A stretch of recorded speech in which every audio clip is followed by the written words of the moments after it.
Good evening, everyone. My name is Ruma Satvik. I'm a senior consultant and professor of reproductive medicine at Sir Gangaram Hospital, New Delhi. I'm the convener of this course, and together with my co-conveners, Dr. Garima Kapoor and Dr. Siddharth Nagireddy, and our mentor, Dr. Umesh Jindal, we bring to you this first module in a four-part series on biostatistics. You would be glad to know that we will also soon have amongst us Professor Mohan Kamath from CMC Vellore, who has his expertise in clinical trials and will be our eminent speaker today. Through the current module and our future modules, we hope to inculcate amongst you all a conceptual understanding of commonly used terms in biomedical papers. These modules are structured as talks on small, bite-sized concepts. And we're not trying to give you sort of everything and feed you everything in a day. So you'll see that 2 hours today are dedicated to some very focused small topics, but things that you use while you read papers or while you write papers. These modules, our purpose will be served with these modules if by the end of these 4 modules, you're able to develop a statistical intuition that allows you to skim through tables and charts of any published paper and understand their results clearly without needing to read their manuscripts. So just looking at tables or diagrams should be enough for you to understand what they are saying. Is that correct or not? Or understand the gist of the paper through their tables and through their charts. As you do that slowly and surely, you should arrive at a point where you're able to perform statistical analysis yourself. And believe me, it happens to be one of the key things to having your papers published, some understanding of statistics and statistical concepts. You do not need a deep understanding of maths or mathematical formulae, but we only hope that you will understand the concepts, which is the focus on, and hoping that you're not daunted by the mathematical concepts. We have with us our young and a very dynamic fellow, Dr. Tanu, who would be leading the proceedings of the meeting. And I hand over to Dr. Tanu to carry this forward. Thank you, ma'am. As ma'am already mentioned, my name is Dr. Tanu. As I welcome you all to this IFS SIG Research Methodology 2024, Module 1, Data Types and Measures of Association. Our first speaker for today, who will be introducing us to the workshop, is Dr. Umesh Jindal. Dr. Ramesh Jindal is the director at Jindal IVF Chandigarh. She was a former fellow in University of Washington, Seattle, USA. She has been the organizing secretary in many national conferences like ISAR, Fertivision, Fertiprotect, etc. Organizing chairperson at North Zone Yuva Foxy, and also a member of various societies like ASRM, ESHRE, Foxy, ISAR, IFS, and whatnot. She is the founder secretary for Greater Chandigarh chapter for IFS and a pioneer in ART in Chandigarh over the last 22 years, with over the last 22 years experience in IVF. Good evening, ma'am. I would like to introduce you to the workshop. Thank you, Tanu, for this kind introduction. And Ruma has very interestingly, she has made this program a very interesting program for those who are interested in learning about the papers, research, and scientific sessions. So I think data management is one of the most important and difficult part which all of us, generally avoid, and we think the statistician will do. But at the same time, how to collect data, how to manage data, how to clean data, and also to be able to interpret the data and make some clinical decisions which are applicable, valid. This is a area which actually needs a lot of consideration. But at the same time, all of us who are interested in research, we need to understand how to collect data and how to compile it and what all can be done with this. So with this introduction, I think, Tanu, we can invite our first speaker, and you have a very good galaxy of experienced speakers who are going to talk on these topics. And let's have first talk.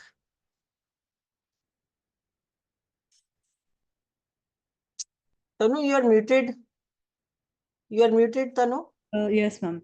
So our first session for today is Know Your Data.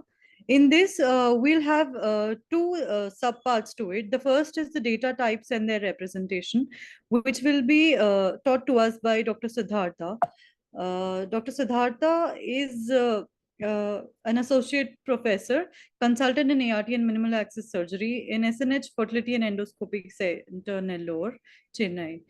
He has he's participated as a faculty in 13 state level conferences and various international conferences. He has various publications to his name. He's MCH from Sri Ramachandra University. Good evening, sir. I would like you to hand over the session. Yeah, good evening.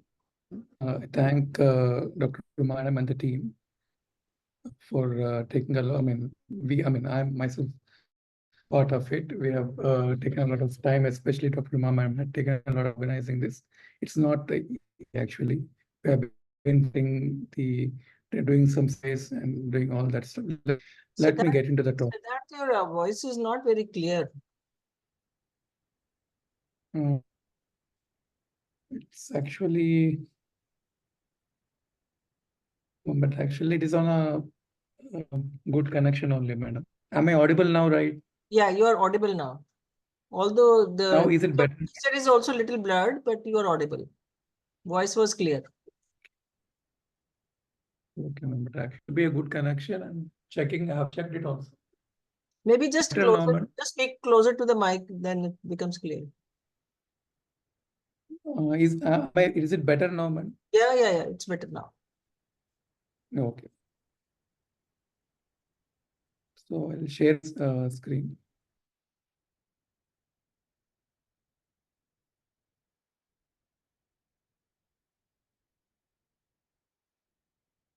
Is my screen visible, madam?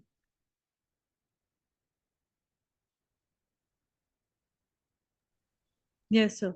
Yes, you are visible. Yeah. Yes, sir. We can see your slides. Yeah. Please tell me, because even I am seeing that there's some lag in the thing. If it's persistent, I'll try to make some arrangement. Let me know. Is the voice fine, madam? Yes, it's better. It's better. Yeah. So I'll be present on the data types and the representation. So what is the structure of the presentation today is to first elaborate on the types, on the scales of measurement, and a few some data compilation, and at the last, formats of presentation of data. So, and the engagement of data will be part 2 of presentation today, which is a different PowerPoint. Let me start with the first one.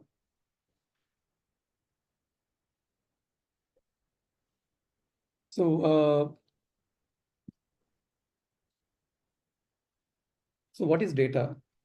First of all, to know data, it is observations that are obtained from the units under which. And this data, the primary point of interest is the variable. So variable is defined as the character or event or quality that varies. So it may be, suppose you're collecting data on, you can speak about our own profession. We can the data on like AR out last 100 IVF cycles. There are many variables. The ovarian reserve like AMH, and there are many variables. So variable is something like a unit for a data, and we should have a source of data, and we should know a stick of data, and we should know a number of components of data. That's actually suppose if you are having too many components of data, definitely there will be a lot of chances of your data will be bad. So you can't put that whole data at SPSS because you need only a specific for analysis to clear the data, basically, which I'm going to discuss it. And then to know, you need to do the presentation of data. So there are difference in how to present the data, that also I will tell. So first of all, let me tell about the sources of data. So the primary data is that as a researcher, if I am doing research, if I collect the data, it's called primary data. Suppose if I take the data of department, it's called the secondary data, which is already collected. So there's a point here, because when you have a research object question in your mind, then you have an intent or to collect the data in a specific format. So there's a less chance or minimal chance for the required component data to be missed if it's a primary data. In the secondary data, there is an chance that same information, be it from the history or from the investigation or from the examination of a patient, need not be, it must have not been recorded by the clinicians or fellows, because this research question is not there. So that is, that is the importance of knowing what is a secondary data. So, and the main important characteristic of a data is whether it is a quantitative or qualitative data. This quantitative is called as a parametric and non-parametric. So a quantitative data has a number, it can be measured. The qualitative data, it has the number. So, but this also can be analyzed, but it cannot be measured. So this is very important, because when you are talking about if you want to compare data, you should apply a statistical test. And if you want to compare, we have to apply different set of statistical tests. That is the importance of knowing qualitative data or a quantitative data. And scaling the data, when you're coding the data, there are some rules while coding the qualitative data, so that we will discuss later. So data types, and so while discussing this components of data, there is a simple data. Simple data is the data is one component, and if you this is actually see in our day-to-day practice, and data that includes two or more components, variable like BMI, like which is a and socioeconomic status, which is a product of education. So this data is obtained calculation or interpretation of two or three. Whereas simple data is it's a direct data.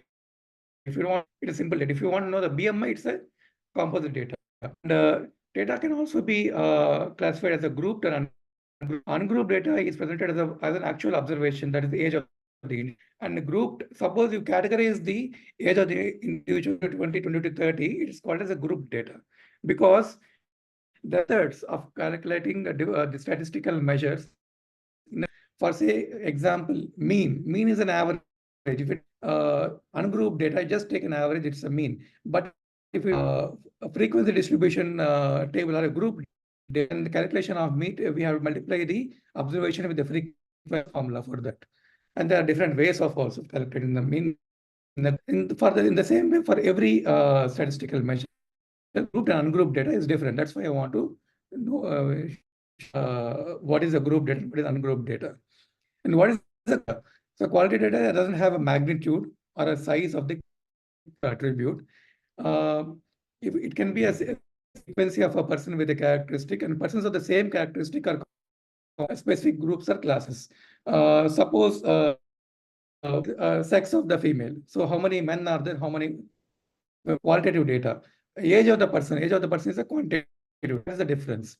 So it's also called as enumeration data, like it's live birth, no live birth, miscarriage, no miscarriage. So what I want to emphasize is this data is not a number. It cannot be having a content a new depicted by a number. It is only depicted by an observation or a frequency of a kind of observation. So the qualitative data can be a nominal data.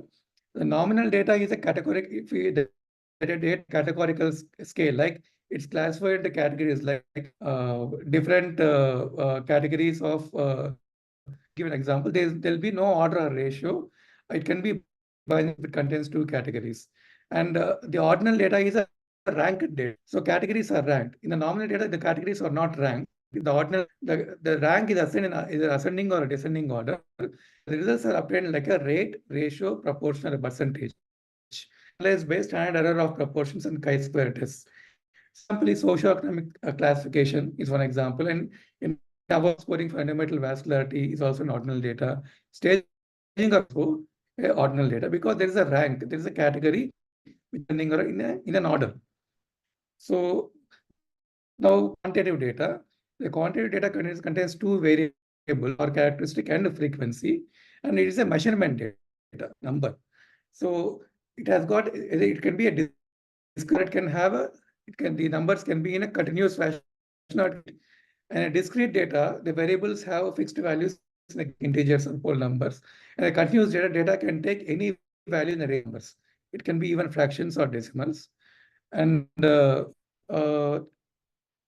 it can and in this it can be having a normal distribution, or it can be a distribution. If it has a normal distribution, it has got a mean, standard, range, and all those things. Scales of measurement, there can be different scales of measurement to assign the values of attributes.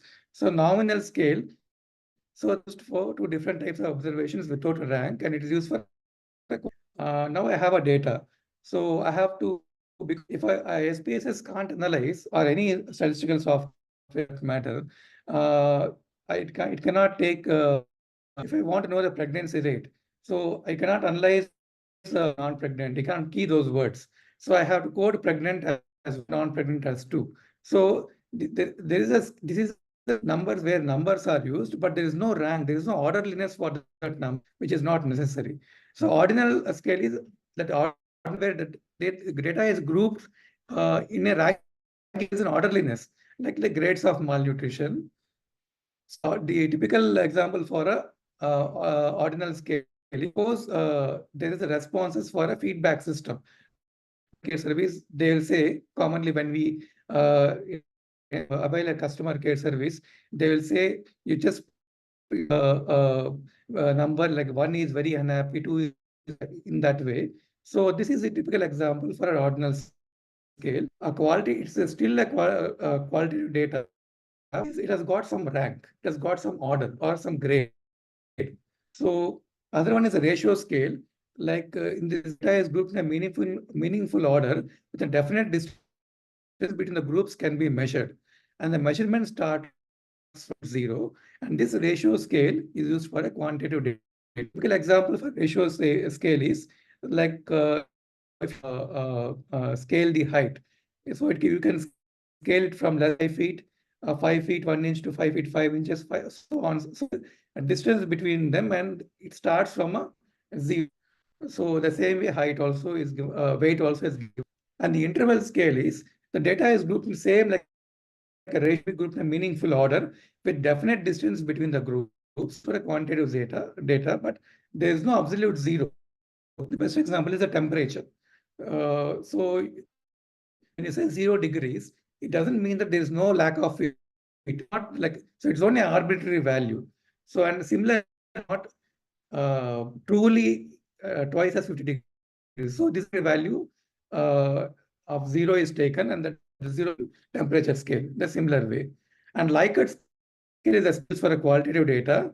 So like this scale also is scaled in an orderly manner, the ranked manner, but that's why for a qualitative data not possible. So for the example for that Likert scale is, so when you are grouping responses from a sample, like if you're asking like if it's a depression scale to evaluate depression, for example, if you ask the individual how often do you feel depressed, they may say never, almost never, sometimes, almost always, and always. So there is a rank to this, but it is not a quantitative data.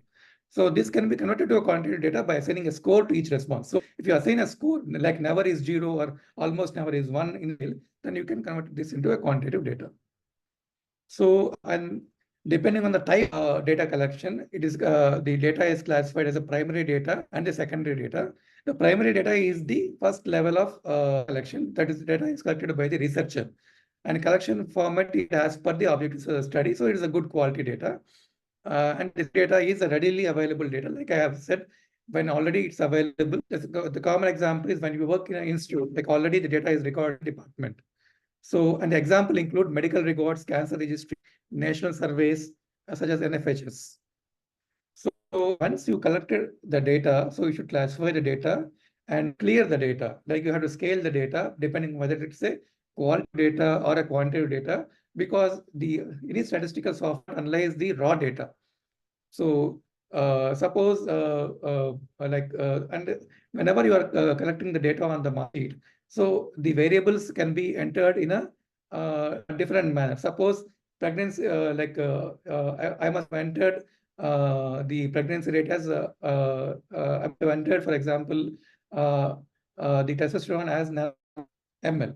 The other colleague must have entered testosterone nanogram per day. To clear the data, and you should code the data also, because exactly what you want to analyze. You want to analyze, suppose, a pregnancy rate or implantation rate. For that, you should code the data. You should also have the formulas ready, formula for implantation rate, formula for missing, everything ready. So this is completeness, and the missing data has to be, we should recollect the data, we should recollect, otherwise we have to just exclude it. And then master chart creation will come. And then we should have a basic demographic classification, like just like the normal demographic factors like age of the individuals, BMI, and socioeconomic status won't come with us, and the type of infertility, cause of infertility. So all these, so there are certain demographics for in the reproductive medicine and surgery. So first we should see that how the data is overall distributed. So a general demographic distribution should be taken, and then how to represent the data. So once you see the data is not totally asymmetrical, like suppose you have more of a tubal factor infertility in the data, or you have a particular kind of infertility which is dominating, you should keep that in your mind, because while interpreting the results and writing the discussion of your manuscript, this variation in the finding from the other study, which is not this, would have occurred because of this demographic variation. So that's why we should have the normal demographic tables, which the SPSS gives first, and then we should go into the analysis. But before going to analysis, you should have a representation. So normally this comes last, like when you do this representation, only when your results are ready, and once because you want some graphs or some charts in your manuscript or in your, this will ask for this. But ideally this should be done before the analysis. So there are two main ways of data representation, that is tabulation and drawing. So generally, what is the characteristic of the table? Because we write tables twice. So, and many times we'll get objections from the reviewers. These are to do something, to do the legends properly, or number the tables in some format or some. So this is basic characteristic of the rules of the table is the table should have a number, and it should have a title, be a body, and headings and headings of rows and columns should be properly given, and there should be a footnote. And if it's obtained from a different source, you should mention the source and actually obtain the permission from that author also while reproducing the table. So there are different types of tables. One is frequency distribution table, which you commonly use, and the other tables are cross tables and contingency tables. So what is a frequency distribution table? So it is used for a group to frequency from a frequency distribution table. So it is used to depict a group frequency, relative frequency, or a cumulative frequency. It can be used both for a qualitative data and a quantitative data. This is a commonly used table. So here, like the age of the individuals is group, the frequencies of group intervals of 4. This is the frequency distributable, and frequencies in each interval is mentioned in this. So this is the frequencies here in the second row, and the cumulative frequency is the total number of frequencies. Means the frequency of the present subgroup and the frequency of the previous sub. Suppose who are all the individuals up to age 29 years, if you want to know 5. Suppose if you want to specifically know who is between 25 to 29 years, then it's 3. So that is the importance of cumulative frequency. And the percent cumulative frequency can also be there. And the relative frequency. Relative frequency is the frequency of the class divided by the total number of cases. Suppose the frequency of the class is 4, cases 100, it is 0.04. So that is the relative frequency. So there are various importance for all these terms, and they have been appropriately used in various areas of statistics. But this is what the basic we all should know about a frequency distribution table. Now, cross table is like if you want to present two or more variables in a simplified format, then you have to use the cross table. And the advantage is that robust data can be presented in a single table for visualizing the data, segmenting and relationships. Suppose we all have ART cycles. Suppose start mentioning the patient name in each row and start describing the whole like ovarian reserve, the number of oocytes retrieved, fertilization, everything. If you start mentioning in the columns against this patient name, so that's one of the example of a cross table. But there are some other examples given in the textbook, like how often do you use social media per day, once a day or less, like which generation you're using, device you are using, and the income also of the persons also are. So basically, the number of variables pertaining to a specific research data is given in a single table. But the problem is it becomes robust. So you may not have the analysis directly from that, but you know the patterns. And you know that different thing. While giving a glance at the table, you know different patterns and relationships. So in a nutshell, the whole data, which otherwise, suppose if you want to know the data of these 100 IVF patients, because we all do the same work as reproductive physicians, so you should see 100 files. If you have this cross table, simply by just looking at a glance, you will know. Suppose if you want to know the pregnancy rate in a patient with a poor ovarian response, so just filter the AMH and just you will know what is the pregnancy rate. So it simplifies the representation of your data. So the contingency table is the 2x2 table. Normally we'll, from our preventive and social medicine days, we all are knowing about the 2x2 table. So it's a just 2x2 table. It's a frequency. It presents relationship between two nominal or categorical variables. Like a simple example given is handedness and the sex of the individual, male, female, and how many are right-handed and left-handed.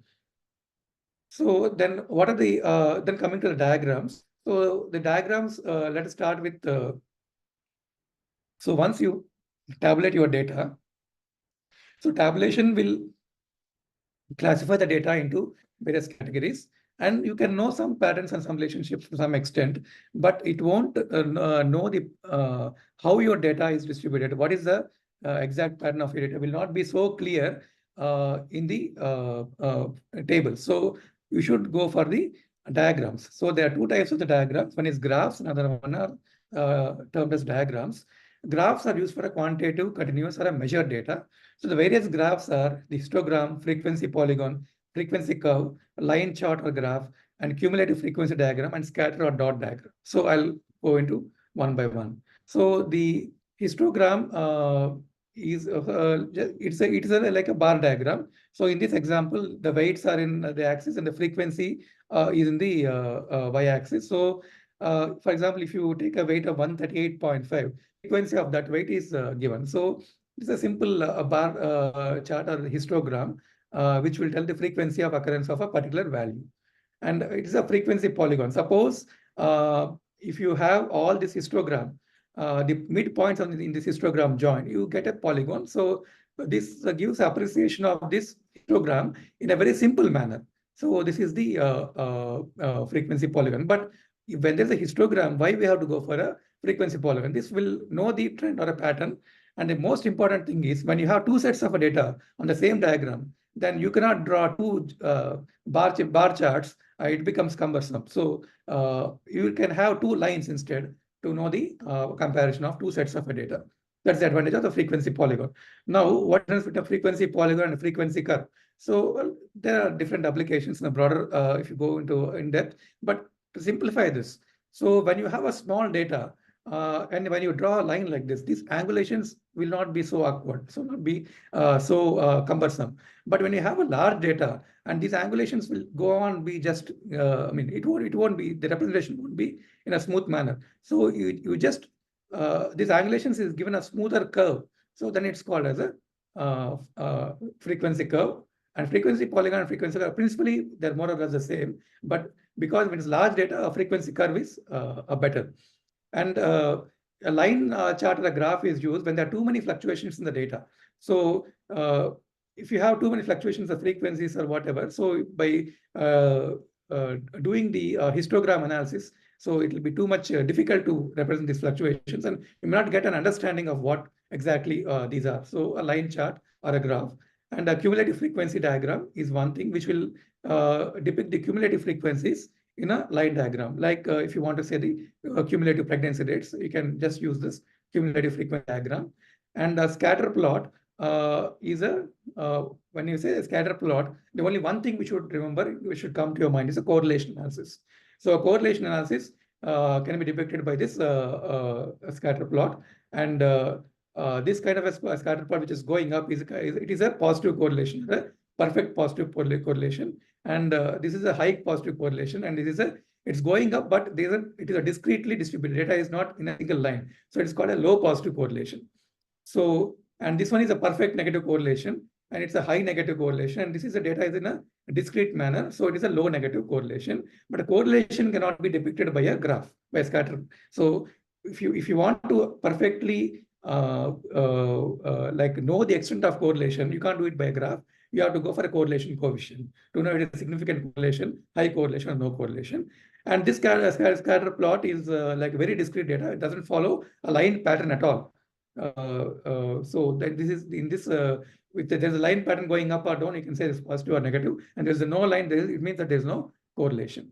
So how to present a qualitative data? The qualitative data can be presented like a bar diagram or a pie diagram, pictogram, and spot map. So commonly we'll be using a bar diagram or a pie or a sector diagram. And the bar diagram can be a simple bar diagram, multiple or a compound bar diagram, or a proportional or a component bar diagram. So a simple bar diagram is like this.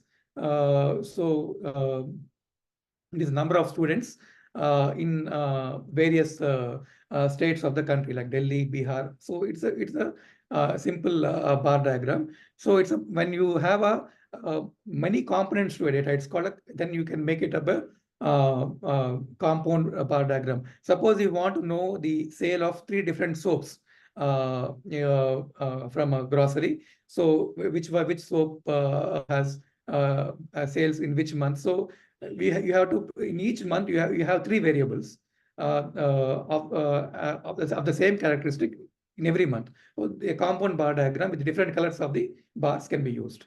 And a component bar diagram can be used to know the proportions. Like in a hostel accommodation, how many senior and how many adults and how many children are there. Suppose if you have 3 different types of subclass to a data. So so and how many class of data? In class of data, you have here in this example, you have the ethnicity, like Irish, British, mainland. So again, the subclasses are adult and child. So when you have 3 subclasses to a variable, then you can use this category. This category will tell you, you can use a component bar chart. This will tell you the proportions. So how much proportion of a particular subclass is there for the whole group. So that it will tell us the component bar chart will tell us the proportion. Similarly, the other example also is given here. And the pie or a sector diagram will tell us the frequencies are shown as different segments in a circle, and degrees of angle will be the frequency in area of this degrees of the angle will be the frequency and area of the segment. So so mainly frequencies which are shown in different segments. Typically in our like the example of various activities in a summer is given, and various infectious diseases distribution is also given. But we can use this pie chart to know the various causes of infertility, like male, female, tubal, and unexplained combined in our in reproductive medicine. The same pie chart can be used. So this pictogram, which we rarely use, so this pictogram, the data will be represented by a picture which is having a scale. Suppose in the right side, the world population from 1650 to 2070 is depicted. So in this each picture, the scale is given as 1 billion. half the picture means it's 500 million. Here it is 1 billion. There are 2 pictures, it's 2 billion. There are 4 pictures, 4 billion. The same way, the access to electricity in Africa. So that also is coded in 3 different colors, and a pictogram is represented. So the pictures are used to scale the data and represent the data. And the spot map is, demographic map. If you mention the distribution of data, like infant mortality rate in different states. If you like, we can in our science, we can say that the cause of male factor infertility in different states in India. So we can depict in the spot map. So in summary, the data is broadly classified as a qualitative or a quantitative data. And the collected data is grouped into various scales. We should scale the data because the SPSS or any statistical software cannot just analyze raw data, which you just feed into it. You have to scale to nominal, ordinal, ratio, interval, and Likert scales as it is applicable. Normally, it is a nominal scale and the ordinal scale, which you realize the ratio scale. And then the collected data, your master chart is ready. And once the collected data is organized, then you should do the tabulation of the data. So then you should arrange your data into various tables. Commonly we use the frequency distribution table, and less commonly the cross and the contingency table. And the quantitative data can further be represented by various graphs to know the pattern of data and understand the relationships between various variables. And then and of course the qualitative data also can be represented by the bar diagrams. And then you should go for the measurement of data. And usually, what are the measurements of data which you use is you can first know the range of the data, and we can know the distribution of data, whether it is distributed normally or there are other special kinds of distribution which are there, which is like Poisson distribution, other distributions. So we deal with only normal distribution, or it is a skewed data, or there is some kurtosis, or there is a bimodal distribution. So whether it's a normal distribution, if it is a normal distributed, you have to know the mean, median, and mode. And for knowing the mean, median, mode, with a group data and ungrouped data, there are different methods of calculation. For a ungrouped data, it's very easy, it's straightforward. For a group data, there are some formulas which you have to use.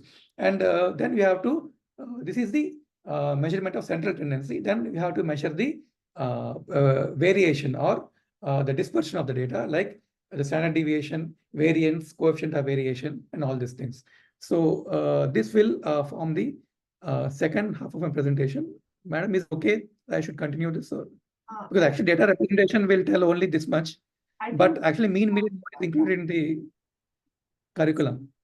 Yeah, mean and standard deviation. Now, I thought you were going to present that because data visualization. That is there, ma'am. Ready. Sure.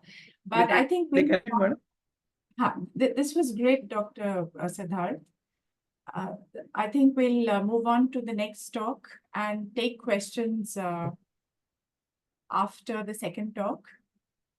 Thank you, Dr. Siddharth. Otherwise, I'll just go through the slides very rapidly, madam. Otherwise, just to give them, I'll not explain the slides. I'll just only say the salient features of the next presentation. It will hardly 5 minutes, ma'am. It'll take.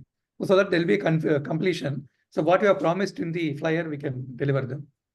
So for the purpose of completion, so I'll only tell the relevant features of all that, and we can share this information with you in the form of the course materials. So basically, when there are measurements of location and measurements of dispersion and measurement of distribution. So you understand the basic measurements of data. I'm not about data analysis. Data analysis is a separate thing. So you measure the data. It's a primary measurement of a data. So measurement of locations, you have averages and percentiles.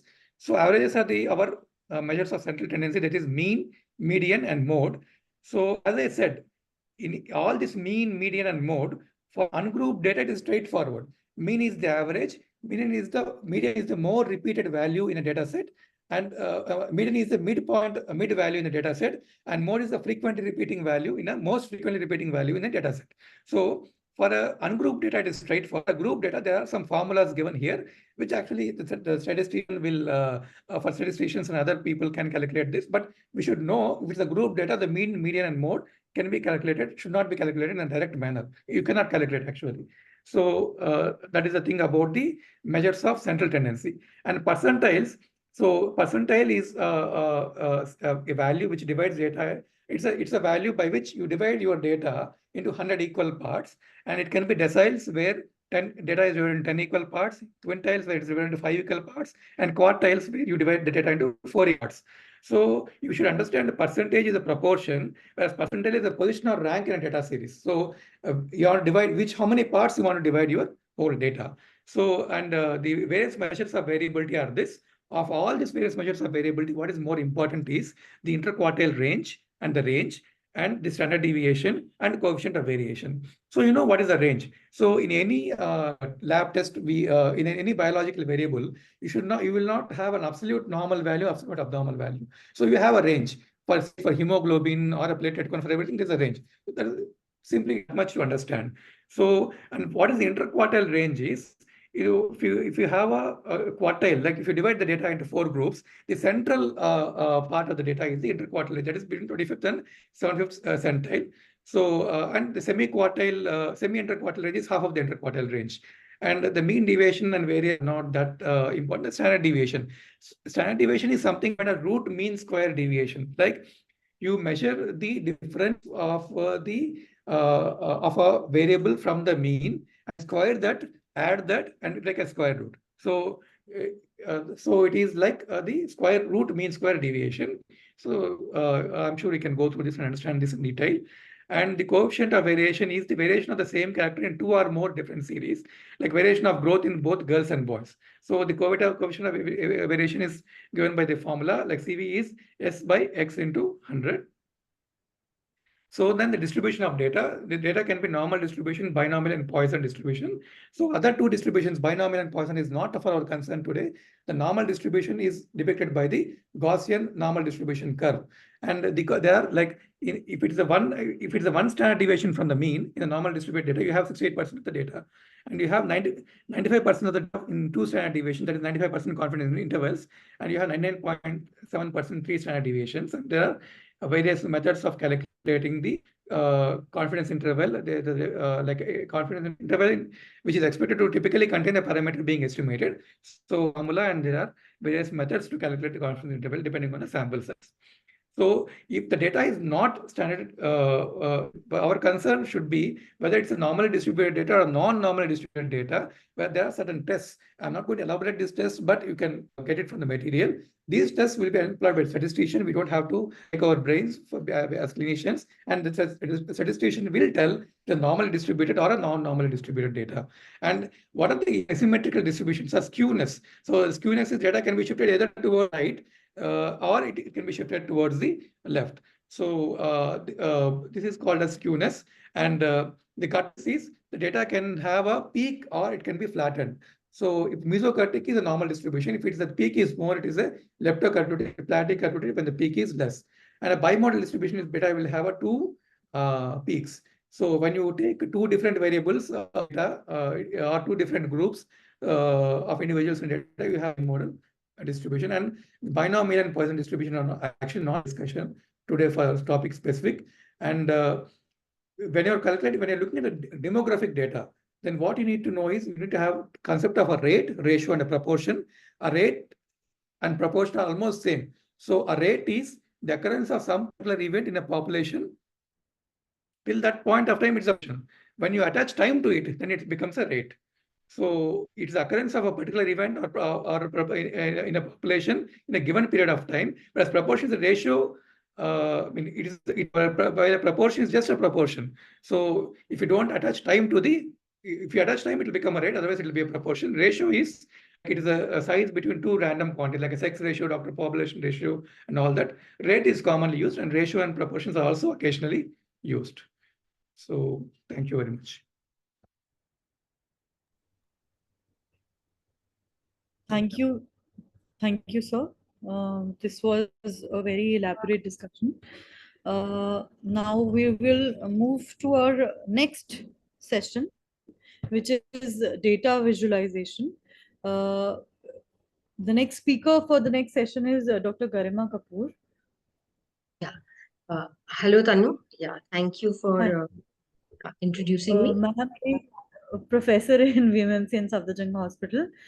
She has various national and international publications to her name. She's a member of AOGT Endoscopy Committee and Multidisciplinary Committee, and also executive member in IFS 2022 to 2024.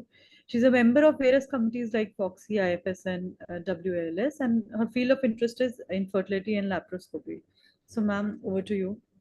Thank you so much, Dr. Tanu, and thank you, Dr. Siddharth. You clearly told us about the types of data, and that makes my talk a lot more easier. So today, what I'm going to talk about is data visualization. It's a very big topic, and 20 minutes can never do justice to this topic. And what I'm here to tell you is that data visualization is so much a part of our day-to-day lives. You would not even realize it. So I will just be stating the very obvious when I tell you why do you use data visualization. So where all we're actually using it, you need to know that. So we all know that there's a lot of complex information and we are a generation Z. The new generation, they're not used to reading their newspapers, they're reading on their tabs, on their iPhones. So we all will have shorter attention span, and a visual format any day would be much more easier for us to understand. Now take a look at this. Now these are experts from the recent journal in human reproduction where they have used the visual depiction in their abstract. So here they're talking about optimal GnRH antagonist protocol for ovarian stimulation during ART treatment. So instead of reading the whole thing, if you just look at this chart, you know that they're comparing fixed start flexible protocol, they're comparing cetrorelix with danirelix, they're comparing hormonal pre-treatment with non-hormonal treatment. They're talking about a network analysis comparing A to B, B to C, extrapolating A to C. And yes, they're telling you that the relative risk is lower for a flexible protocol versus a fixed protocol, and the relative risk to achieve an ongoing pregnancy is less for a pre-treated OCP versus a not OCP. So by looking at this pictorial graph and instead of reading through this literature, it makes your life a lot more simpler in your busy life. And with this new generation, it is easy. There is another thing. Again, a role of AMH for prediction of menopause. So they've done a systematic review. We don't have time to read all that. So even for abstract, we've gone through these many publications, 3,207, and we have done an analysis of 41. And yes, if you look at the chart over here, they say that with the earlier AMH, with the with the lower AMH, you tend to have a menopause earlier. But again, you cannot exactly predict it because it is not very accurate to predict the date. Okay, so this is how we are actually using data analysis in our day-to-day lives.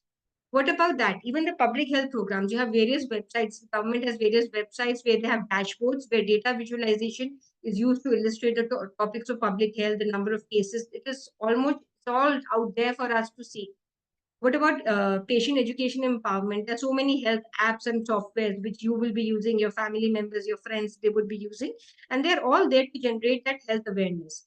And what we have been doing since ages is we have been using to detect trends and patterns which have helped us analyze how it affects our patient care, how our population is changing, how our treatment is changing.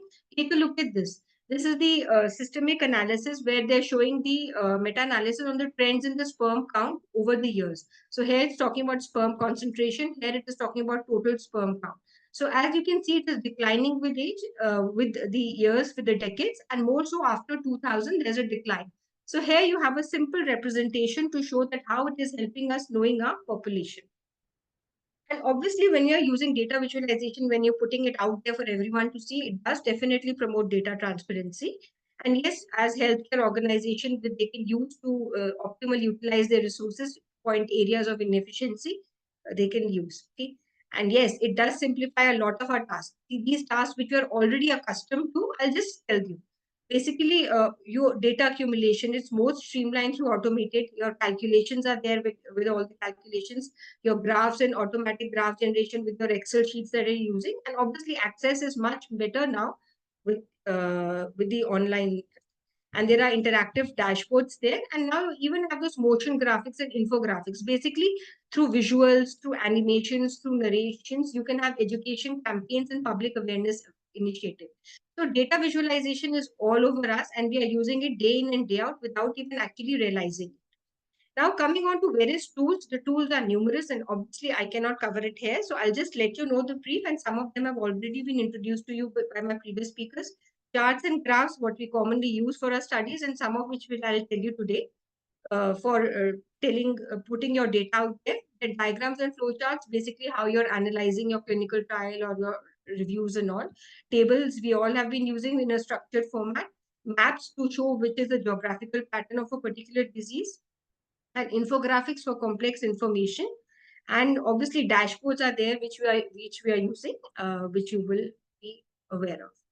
Now, what does a good data visualization tool has? It has to have a good data which should be on an interesting topic, something of interest, which should have a purpose to solve or an aim for doing it, and it has to be collected and organized. And it has to be accurately presented, it has to be clear and legible, and it should be purposeful and useful. And whatever design you're using to presenting your data, it should be an impactful visual, and it should be a balance of form and function, and too much of alterations or too much of busyness would not be good. So if you have all these three combined, you can get a good data visualization. Now I'll just stick on to the three topics that were there part of this talk. So the first, we are just talking about bar charts. It's something very simple, very basic, which you would be using, and probably when you're doing your thesis, your dissertation, you all will be using. So what are we using these bar charts for? They're used to represent categorical variables. Now, as Dr. Siddharth has told you, these are for qualitative, where the height is proportional to the value of the categorical variable they represent. So one axis, you plot the categories, the other axis, you present the value scale. And the bar widths are of usually equal width, which allow you for instant comparison, something we have used. So when are exactly we are using a bar chart? When you have to compare large set of categorical variables are not ordinal variables, basically qualitative. So when you have discrete category, let's say you want to compare such as month of the year, the age group, the size, different animals. So qualitative, yes, you can do.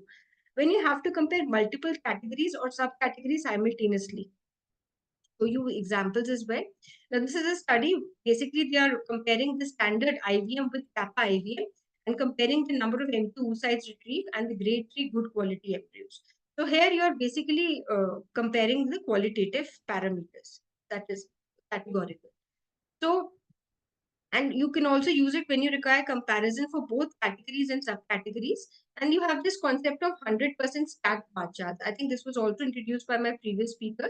So what do we mean by that is like when you have to compare different categories, so you can actually compare how each subcategory is performing in a particular category against each other and how much is it totally contributing. I think my example that I'm going to give you further is, now this is a different chart. This is a stack chart. Now this is looking very complex. I'll just decode it to make it very simple for you.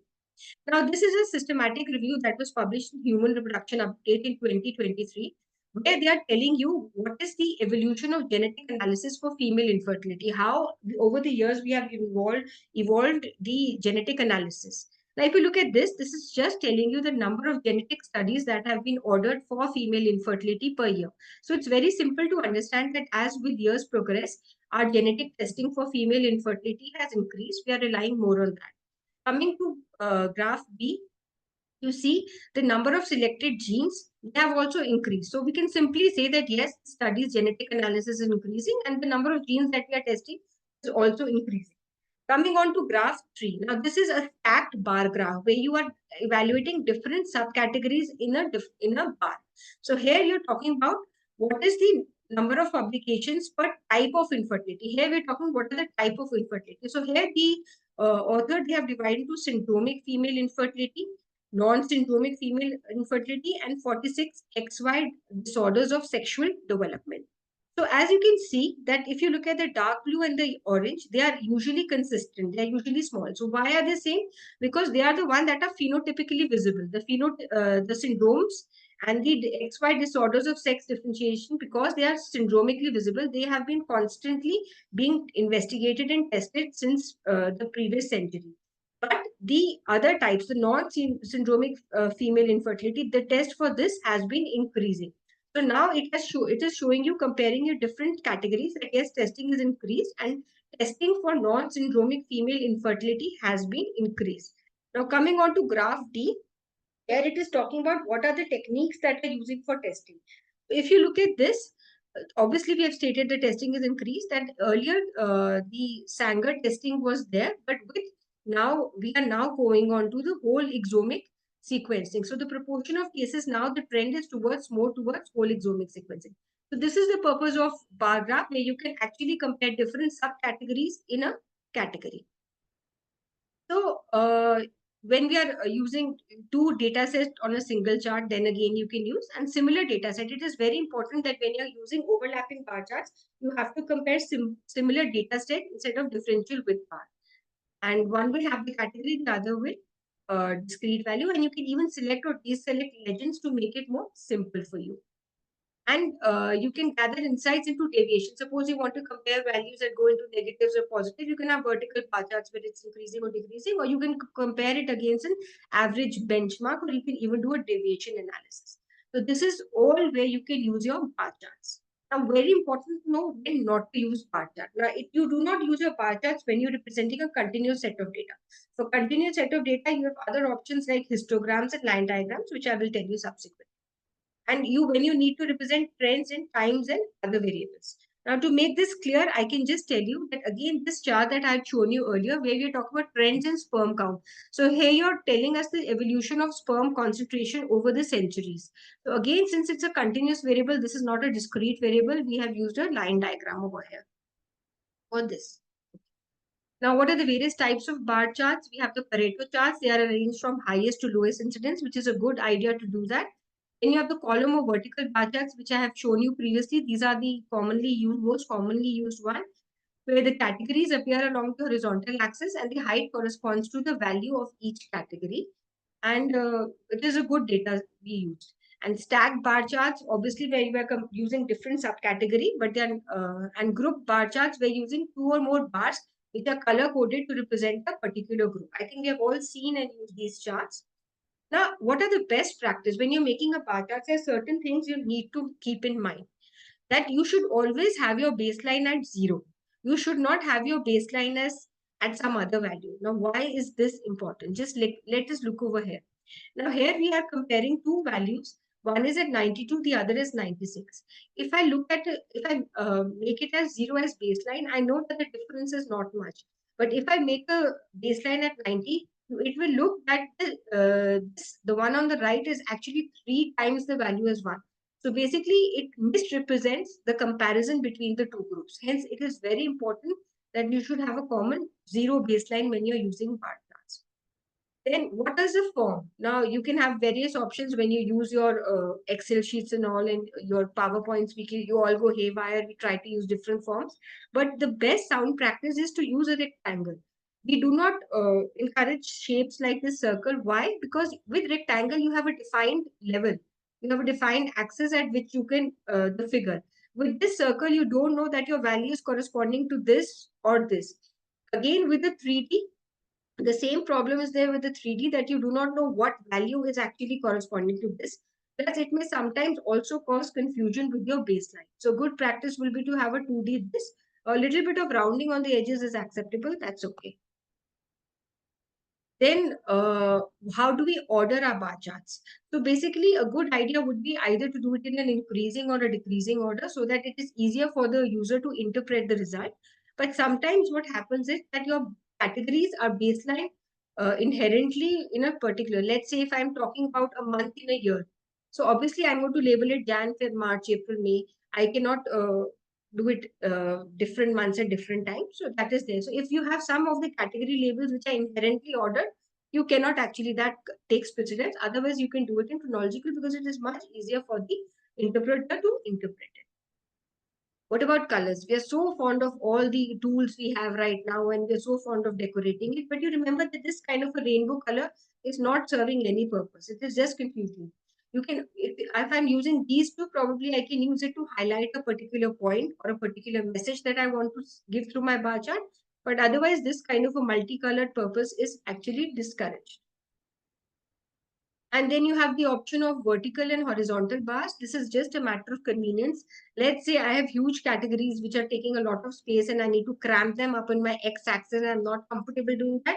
Okay, switch over, make it to your y-axis and you can put it over here. That's okay. As long as it is clearly legible and you can communicate to your audience, that works well for you.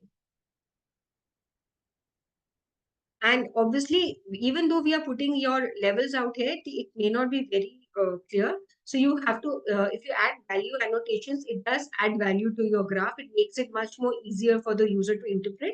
These value annotations could be used in the center or it could be used at the end of the bar. So here, like again, this is from a study where you have different the different stimulation, ovarian stimulation protocol. They have done a meta-analysis, a fixed flexible protocol again, E2 and all. So here they have added at the top, you can add it over there, right? And again, when you have too much of data on a bar graph, again, it gets confusing, but that's okay. And then you can improve the information that you provide in your bar chart by adding these whiskers. These whiskers are the variability whiskers. So these whiskers, you have to specify what variability we are talking about. Are we talking about standard deviation? Are we talking about confidence interval? Are we talking about interquartile range? So that needs to be specified. So this will add to the value of whatever. Like in this case, I'm sorry, I'll just go to the previous slide. 1 second. So here, this is talking about the variability, and they say that variability is lower for the credit and debit card. Errors are there lower for credit and debit cards, but it is higher for transaction with cash. So with this, you get to know that adding the variability whiskers. And then you have this different varieties of lollipop charts. If you have too many bar diagrams, there's a lot of categories to be added. It becomes technically simple if you just make these, get these lollipops made. So it's easier for you to read and interpret. So with that, I think bar diagrams, we move on to histograms. Now histograms, they look very much like bar chart, but they are not used for the same purpose. Histogram is a type of bar chart, but here the variation is in continuous data that is grouped into intervals of bins. So this is important. For bar diagrams, it was discrete variables. Here you can have a continuous data which is divided into intervals which are exclusive. They cannot be overlapping. So wherever a data set has values that are clustered around a small number of ranges or are more spread out. The x-axis is continuous variable data that is broken down into equal size intervals or ranges. And the y-axis is talking about the frequency. The x-axis has to be mutually exclusive. Like you could talk about length of stay in hospital, wait time, turnaround time, medication, age group, weight range, size, temperature, something like that. So you put it on the, how do you make a histogram? You put it on the Excel sheet, then you ask them to convert it. And it helps you to understand what is the variability of your data. You can know what is the location, what is the spread, what is the shape and pattern. This is something I'll just elaborate in my subsequent slides. And the bars in histogram, they must touch each other. While the bar in a bar graph, they do not touch each other because they are separate discrete variables. Here they touch each other. And minimum, it's a good practice to have at least 30 cases of observation to get the statistically significant meaning. So the chart labels, they should have a title, the name of the chart, the operational definition, the sample size, the data collection date, and label of the X and the Y axis. This is how you should label your histograms or charts. Now there is no specific interval rule of how many categories you should divide into, but this is a rough guide that you can adhere to, which you can get in your course material once you get it. Now, yeah. Just give me a moment. 1 moment, please.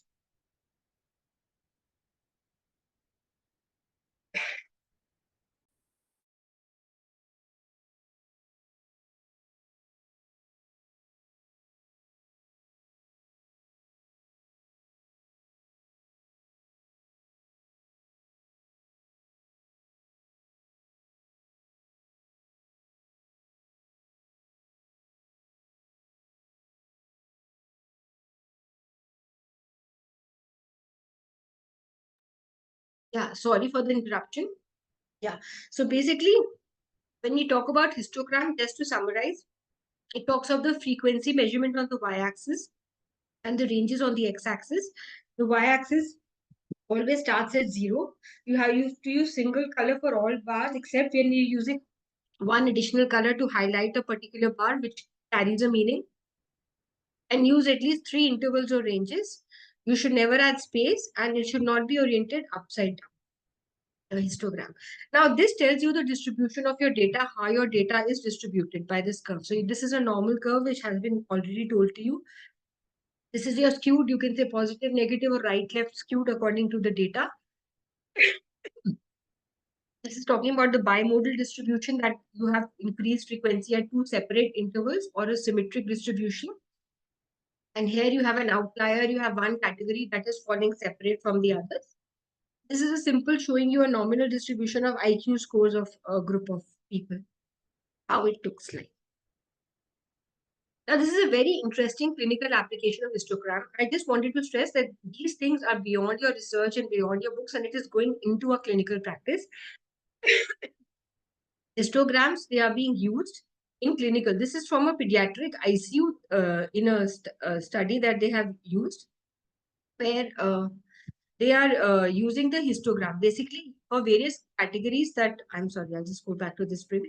For the SpO2, when they use this recording for SpO2, for the percentage of time the patient is using, what was the pulse, what was the setting, what was the CVP. So with this, you know that what duration of time your patient was in a particular oxygen saturation, heart rate. So this helps to make important decisions regarding weaning off the patient from the ventilator or converting to CPAP. So this is the beauty of your data visualization. By converting it to histogram, you actually know what percentage of your patient is in what variable, and then you are comfortable switching patient from one setting to the other. Now you can also use histogram for group data. What do you do if you have two set of groups? You make individual histograms for each group using the same set of intervals. That is important. And then you put them together on one axis. Okay? And whenever you're putting a histogram, you should look at the age, the shape of the histogram, as I've already specified, so that you know what is how your data is skewed or distributed. You should look at the center, whether they have a similar mean, median. You can get to know what is the level of dispersion or the variation from one group, and does any of the group has any unique feature like an outlier or a particular thing. You can actually compare. So by using histograms in a group data, you can find a lot of information. Again, divide the data for group data. You divide the data into groups using the information provided. Sort the observation into ascending order. Find the frequency of each observation in the frequency distribution table. Write the frequency and put the group name. Yeah. So this aids in focusing on crucial subpopulation while ignoring the others, and it improves the accuracy and efficiency. However, said that histogram is not good at everything. You cannot use quartiles like in a box plot, and this additional information is lacking. And when you're using two or more groups, multiple histograms in column-like or with horizontal plots, sometimes it becomes increasingly difficult to actually make out the shape of it. So as it gets more complex with bar diagrams and histograms, it becomes increasingly difficult to compare and make any sense out of it. And there's lack of statistical markings, which makes comparison between groups trickier to perform. For this reason, we move on to our next part, box plots. So this is something I think you may not be using very frequently for your dissertation or thesis, but this is important for you to understand when you're reading articles and how to interpret. So box plot is also, or a whisker plot is also, that represents a distribution of a category of data. It breaks the data into 4 or 5 points. It breaks into quartiles or quintiles. So this is quartile is dividing into 4 quartiles, as has already been told by previous speaker. And the median value is also depicted in the box. How it is depicted, I'll show it to you. And the whiskers in the box, they represent the minimum and maximum value of the data. So this, in presenting, whenever we present the data in this way, there's whether a distribution is skewed or there are potential outliers, you can get to know how it is. I'll just show it to you. And you can use it for comparing two or more data sets for where there are large number of observations. So when your observations become more complex, there are large number of observations, and you need a good comparison, I think box plot is the answer. And you can use it horizontally or vertically for comparison. How it is, we'll discuss it. Okay? So basically, what is vertical or horizontal plot? So you can align the boxes vertically, where the groups are on the horizontal. Here the groups are on the horizontal, and when your box plots are horizontal, the groups are on the vertical. The horizontal orientation is useful for format where there's a lot of group plots and for group names are long. So again, simple, when you're finding it cumbersome, you put them over here, it becomes easily. So this renders long category names without any rotation or truncation, and vertical orientation is a natural format that we are more used to. But if there are more groups and you are not comfortable, you move on to the horizontal orientation. Very simple. That is what we have been doing. Now, what are the various components? Now, you have additional statistical, there are the box widths that we talk about. So the notches, what are these notches? Notches represent the median value. So if you look at this, what is happening is that the plot suggests that by process B, the failure rate is much higher. If I look at this, this is representing your lowest and highest quartile, and these are your outliers. So this tells you that yes, your failure rate is much higher, but if you actually look at the median, the medians are pretty close. So if your notch areas are overlapping, we can say that the medians are not statistically different, but if they do not have overlap, we can say that the two medians differ. So in spite of having a higher failure rate, the medians are similar. So this is what you can get to know through this box plot. Then they have variable box width. Box width is indicator of how many data points fall into it. Usually the standard is to represent the square root of the number of data points because it is proportional to the standard error. And again, if you add an annotation here, you're talking about the number of data points. If you add an annotation, it adds value to your box. It becomes it more easier for you to interpret. Then again, the whisker range and outlier. So the multiple ways of defining the maximum length of whisker from the end of the boxes in a box plot. So the traditional way is extending the whisker is to furthest data point within 1.5 times the first quartile from each box end. Or you can make it at 25th, 50th, and 75th. For a normal distribution, you can just do it like that. So whisker position can use the 9th and 91st percentile or 2nd and 98th percentile. So you can use that whiskers to point that. These in the obviously based on the property of nominal distribution, which have been told by the previous speaker, and can give a at a glance aspect. You can get to know whether your data is skewed or it is symmetric. And then just a little bit about the letter value plots. Here you use multiple small boxes of decreasing frequency. Like the first box is 50%, then it becomes 25%, then 12%. So it gives you the idea of the outliers, that how your data is distributed, whether it is skewed towards one side, it is normally distributed, or there are outliers. So by looking at this box, you can make that out. So letter value plot is when more data is collected, more stable estimates and more data points are required. So you can make comparison between two groups with a lot of data is. So always in a box plot, you have to clearly label the median, the lower and upper quartiles, the lowest and highest observations. Include a box centered on the median with left bottom side ending at lower quartile and right or the top side at the upper quartile. A horizontal right running through the center of the box, beginning at the lowest observation and ending at the highest observation. Never use a box and whisker plot to represent dissimilar data. So I think with this, I end my talk. Thank you.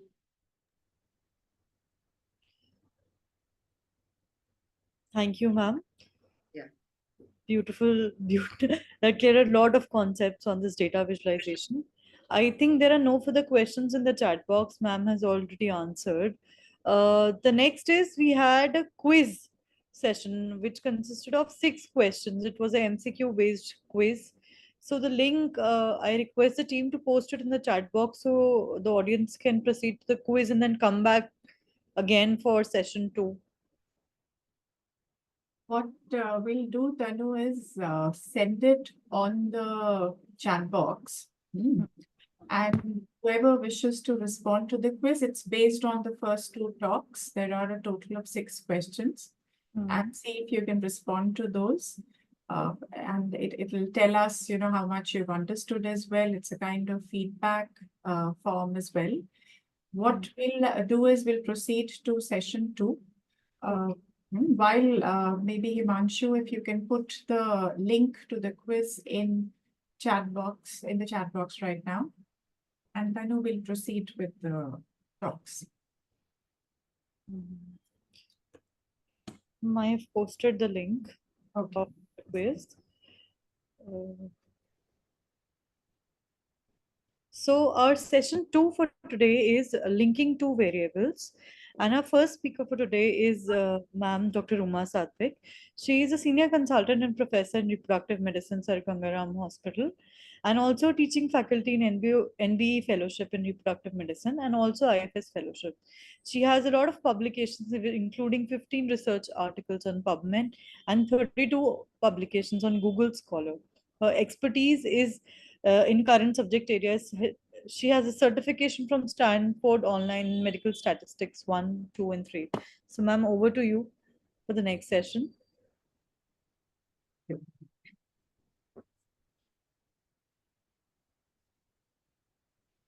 So this talk is on something that we all deal with. Sorry, I'm sorry. This is Dr. Kamat's talk. I'll just look for mine. Well, this is it. Yeah. Can you see the screen? Yes, ma'am. Yes, ma'am. So we're talking about how to interpret odds ratios and relative risks, and moving beyond, just sticking to the p value and understanding the difference between these two concepts as well. But before I do that, you have to know why we are moving here. And this session is called linking two variables. Is that if you had so the first part was about how you present data, how you visualize it, what are the data types. Now, once you have your data, you are doing this, collecting this in order to ask a clinically relevant question. And the question largely rests with whether your intervention or what you want to do, is it working or not. And the sort of standard way to do this is to have a comparison group and intervene in one or look for exposures in one and no intervention in the other. You measure a specified outcome in the two groups and you check if there's a difference. Now, this talk is about how do you measure that difference? You could have two values, one in one arm and the other in the other, but you don't know if they are really, really different. So this outcome variable that you measure is called variously as a sample statistic or a point estimate. Point estimate is a more common term used for the outcome variable you use. You've seen that there are two kinds of data, categorical and quantitative. And categorical data, the point estimate usually, these are the three standard terms that we have. And we'll see how we in reproductive medicine actually sort of twist risks for rates, but I'll come to that in just a bit. So incidence, risks, and prevalence.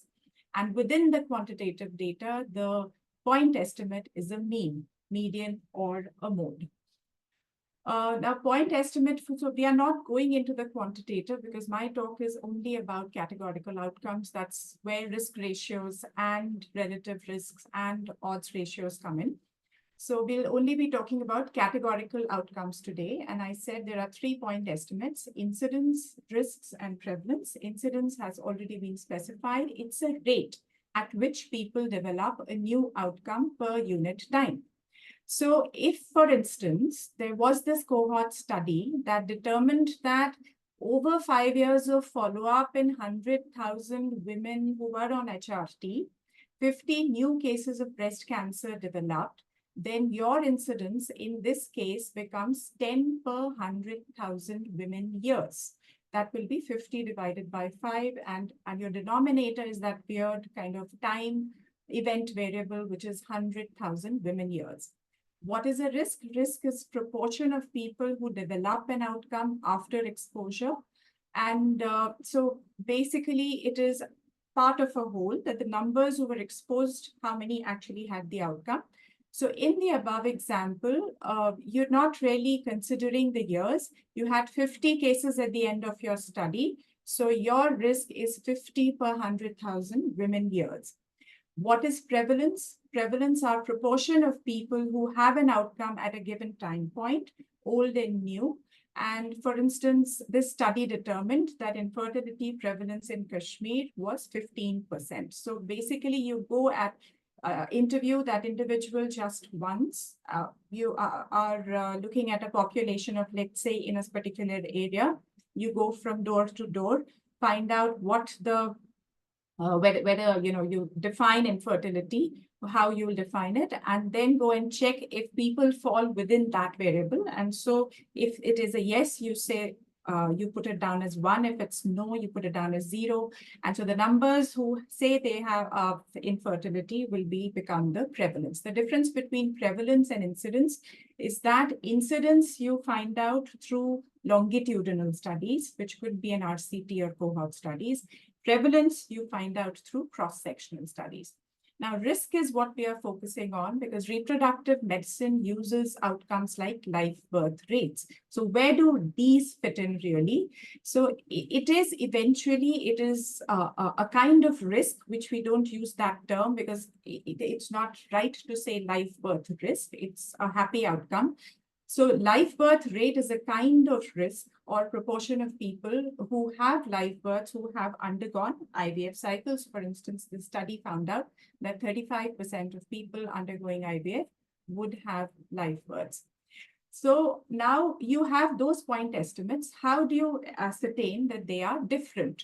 So when you apply, these terms or these concepts to, to find out whether there is an association, those measures of association can be of three kinds. One is absolute differences, second is relative differences, and there's a third concept called numbers needed to treat or numbers needed to harm. So treat is when you are trying to give a happy outcome, and harm is clearly that this drug is not working and that it's leading to worse outcomes. So we go to the first measure of association, which is absolute difference. What is absolute difference? It's just you subtract the actual rates, risks, and prevalence, which is why you'll have absolute rate difference, absolute risk difference, or absolute prevalence difference. And so the simple answer is that if it was an absolute zero, the perfect zero, it would mean no difference in groups. A positive value would favor the intervention and a negative value would favor the control for a happy outcome. So in this study, for instance, if you look at what the authors did, they were trying to study if PGTA in women who made 3 or more blastocysts, which is basically a good prognosis group, if the intervention was PGTA in such a population, would that lead to an improvement in cumulative live birth? So what they did was all you can see that PGTA group, the cumulative live birth rate is 77%. In the conventional IVF group, the group that made 3 blastocysts or more but did not undergo PGTA, the rates, cumulative live birth rates at 81.8%. And absolute difference, that's the measure we are trying to check, is minus 4.6. Right? And so on, you can see there are different absolute difference measures given here, which are just a subtraction of control group from the intervention group. Here I'm looking for any positive finding. There is one positive here, 0.1. What is that positive? Interval since randomization to live birth in months. That is slightly maybe higher by 0.1, which would be approximately 3 days. So no difference practically. So this is a useful measure, absolute difference, to get a sense of how different the two comparison groups are. Now, number needed to harm is a concept derived directly from the absolute difference concept. And it is basically looking at the number of subjects that must be treated to achieve one more outcome with intervention than control, represented by this formula, 1 divided by absolute difference. So in the previous example, if the absolute difference was minus 4.6, the number needed to treat here, I'll still use T, is 1 upon minus 4.6, which comes to minus 22. So if you had to put it in a sentence, the answer would be for every 22 people treated with the intervention, there would be 1 less live birth. But point estimates have variability, and why should so you are very easily able to calculate the point estimate proportions. You basically have the numbers in your groups, that these are the numbers who were subjected to treatment, these are the numbers who had the outcome. So it's a very easy, direct calculated value from within your study. But what is this variability we talk about? So when I have a value of minus 4.6, I also want to constantly be wary of the fact that what I have done is on a small sample set, not on the entire set of people who are eligible or who could have been eligible for the study. So the population that I was close to, perhaps I included them in my study. But what happens if population from rest of the world, from different centers and using the same conditions, went through the same kind of experiment or intervention? what would the point estimate still be the same? So variability accounts for the variation in point estimate when the experiment is repeated over several times. And you can have different ranges to try and determine or express what that variability would be. It's 90%, 95 or 99%. We'll not go into the details of how they are calculated. But in the previous example, if minus 4.6% was the absolute difference, then the 95% confidence interval calculated by the authors was minus 9.2 to 0. And remember, 0 is the value of no difference. Even if your absolute difference, your point estimate wasn't touching 0, but if your confidence interval touched the point of no difference, the whole result becomes insignificant. So primarily, what will you derive from that table? You will say that PGTA, when intervened in women who had or offered to women who had 3 or more blastocysts to select euploid blastocysts, did not lead to an improvement in live births over women who underwent conventional IVF. Right? Now, this brings us to the next concept of relative risks or relative difference. What is it? It's a ratio. Difference was a subtraction. This is where you are dividing the rates, risks, and the odds. And here you have 5 kinds that you might come across: rate ratios, risk ratios, and prevalence ratios. And 2 additional are odds ratios and hazard ratios. Hazard ratios I'll not go into. It's used in studies that in longitudinal studies which follow up patients over time. It could be vaccine studies, cancer studies, and all that. But we look at odds and risk ratios. So here, because it's a divided kind of value, a value of 1 means no difference, of more than 1 favors the intervention for a good outcome, of less than 1 favors the controls for a good outcome. Now, in the same example from the same study, the authors also present rate ratio, and rate ratio for cumulative live births was 0.94. So this is supposed to favor the control. But once again, I urge you to look at the confidence interval here, where the upper limit touches 1, which is the line of no difference. Therefore, this result is statistically insignificant. Now, why have 2 measures of association, absolute and relative? We are very happy with just the absolute difference. Well, the answer is that relative risks are simple. They use no units. Like you saw that incidence rate, you had a weird denominator like women years per so many number of women years who were followed up. So relative risks eliminate that denominator because you're comparing, the numerator also has the same unit and the denominator has the same unit. So relative risks eventually don't have units. So therefore it is a simple measure, and it is expressing percentage increase or decrease in outcomes from the baseline. However, relative risks can be more dramatic. And you will see in the next example how a dramatic increase in relative risk may not correspond to an absolutely a very large increase in absolute risk, anything that the patient would find significant. So here we bring in the Women's Health Initiative study. We all are very aware of this study, and judging by the number of citations that it has received, it's probably one study that we all know of, but it also kind of managed to put people off a practice that was very common till the 80s and the 90s, which is that postmenopausal women in the West, and that's like a huge number, 14 million of them were on postmenopausal hormone therapy for the benefit, a purported benefit that it will help women reduce their risk of heart disease, strokes, and all that. So here was a trial, the first one of its kind, that followed up women over 5 to 7 years after so women were on estrogen and progestin, and they were followed up over several number of years. They were supposed to be followed up further, but then they stopped the study 2 years prior because these are the results that they saw. They found that the very reason that they thought it was going to benefit, will benefit these women for, like cardiovascular diseases, strokes, thrombovenous events, were actually they went up, and one of them actually went up through the roof. Breast cancer incidence also went up. And so what you see here, these are actually relative risks, which actually appear quite scary. There were some advantages to reduction in vertebral fracture, hip fracture, and intestinal cancer. But the other risk kind of were too much for doctors and women to handle.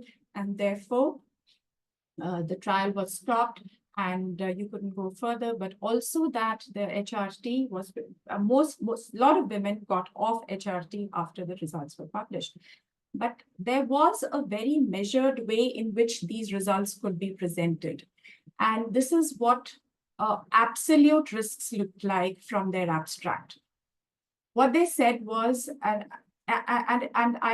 it's a very appreciable way, in fact, in which to present these risks. It said HRT use in menopausal women will lead to 7 more cases of CHD per 10,000 women years of use. It will cause 8 more strokes per 10,000 women years, 8 more pulmonary embolism, and 8 more invasive breast cancers per 10,000 women years of use. Now, what does it really mean? And they also said that the probability of getting any one of these, because they are not mutually exhaustive events, so they won't add up because some women will have one or the other. So the cumulative probability was 19 per 10,000 women years. So what does that mean in terms of individual risks? So per woman, if I were to calculate, it comes to 0.0019, that comes to 0.19%, which means that if a woman was an HRT for one entire year, and she had been selected based on all the guidelines that are provided, then her risk improves by a portion of 0.2%. So that's a low individual risk, right? So it's not all bad. One has to look at absolute risks as well. Now, pharmaceutical companies absolutely love relative risks. Here is another example which tells us how relative risks can spin the results for people who don't know enough. So coenzyme Q10 in male infertility is a commonly prescribed antioxidant even till today. And here is a meta-analysis that looked at what effects it was having. We'll talk about 3 things: sperm concentration after a certain duration and dosage of use. It found 3 studies which looked at sperm motility, and these studies between 2009 to 11. You can see that the placebo, which is the control group, the mean percentage of sperm, the mean sperm concentration is 46.37. Doesn't seem like it's oligoasthenospermia at all. The other one is just, the mean is just above the, what would be called the normal value. But the SD might mean that some of them, half the population was above what would be called the point for oligozoospermia, and half the point was below. And the third group has a mean concentration of 20.8, and it looks something similar. Not everyone here is oligozoospermic, so it's a mixed group, and they received the intervention, and these are the mean of sperm concentration after the duration. And here are the mean differences that are presented: minus 1.44, minus 0.12, and 5.60. Here, this is a positive result favoring the intervention, which means that the absolute difference in concentration, the pooled mean value mean difference was 5.3. So great, that's wonderful. What is the relative difference? So basically, you would want to see how much is this above the baseline, and I take the biggest group, 5 of 20 comes to be around 25%. So I could also kind of spin my results and say it leads to a 25% improvement in a sperm concentration. Okay, something similar for sperm motility. You can see the placebo group motility, 34, 38, 23. There's seems to be some rise. This is the main difference: 4.48, 3.58, 4.50. And this 4.50 is what? It's the absolute difference, which means that the motility increased by 4.5%. And if I had to now sort of spin it again and say, what is my relative difference here, it would be about 20% of baseline. So I can increase that sort of perception of how much it is going to. But this is not where it ends. if we were to kind of see, was this statistically significant result, you see where our p-value is, 0.00001. So that's hugely statistically significant. But what about clinical significance? We are giving it to the man, 100 capsule box might cost as much as 5,000 rupees at a rate of 2 capsules per day. Is it leading to a clinically significant result? What is a clinic? He was looking to have a baby. So we look at live births or clinical pregnancies or some such which is meaningful to the man. Here, it seems like 2 studies did not report on live births or clinical pregnancies at all. And the one that does gives a risk ratio of 2, which is excellent, which is higher. But because of the small numbers, you can see the confidence intervals are crossing 1, which means that this result is not significant as suggested also by the p-value of 0.29, right? And one would think that perhaps they were still in the phase of determining their results because this was published in 2013. But Cochrane in 2019 also sifts through so many studies and still is not able to find more studies on coenzyme Q that report clinical pregnancy. And they are still able to only pick up 1 study on clinical pregnancies with doubtful biases in these studies, right? Which is saying that it is not really working when it comes to clinical pregnancies. And something similar for carnitines. How do pharmaceutical companies present this? You have a man with a baby and you have this drug calling it powering parenthood. Well, we have no idea if it really does that.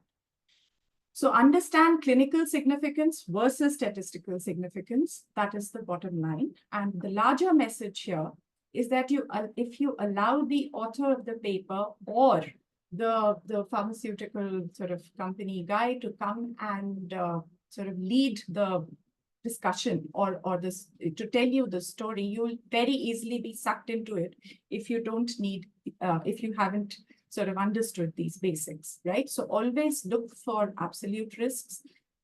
Look for what the clinical significance of this is. It might be hugely statistically significant, but it might not produce any clinically significant results, right? Quickly coming to odds and risks. Odds versus what are odds and what are risks? Odds is a very difficult concept to wrap your head around. Risks are easy, proportion of a whole, part of a whole.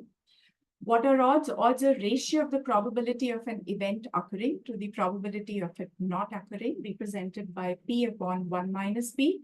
And risks are proportions of the total getting the outcome, which we have already seen, outcome numbers in the exposed upon total exposed.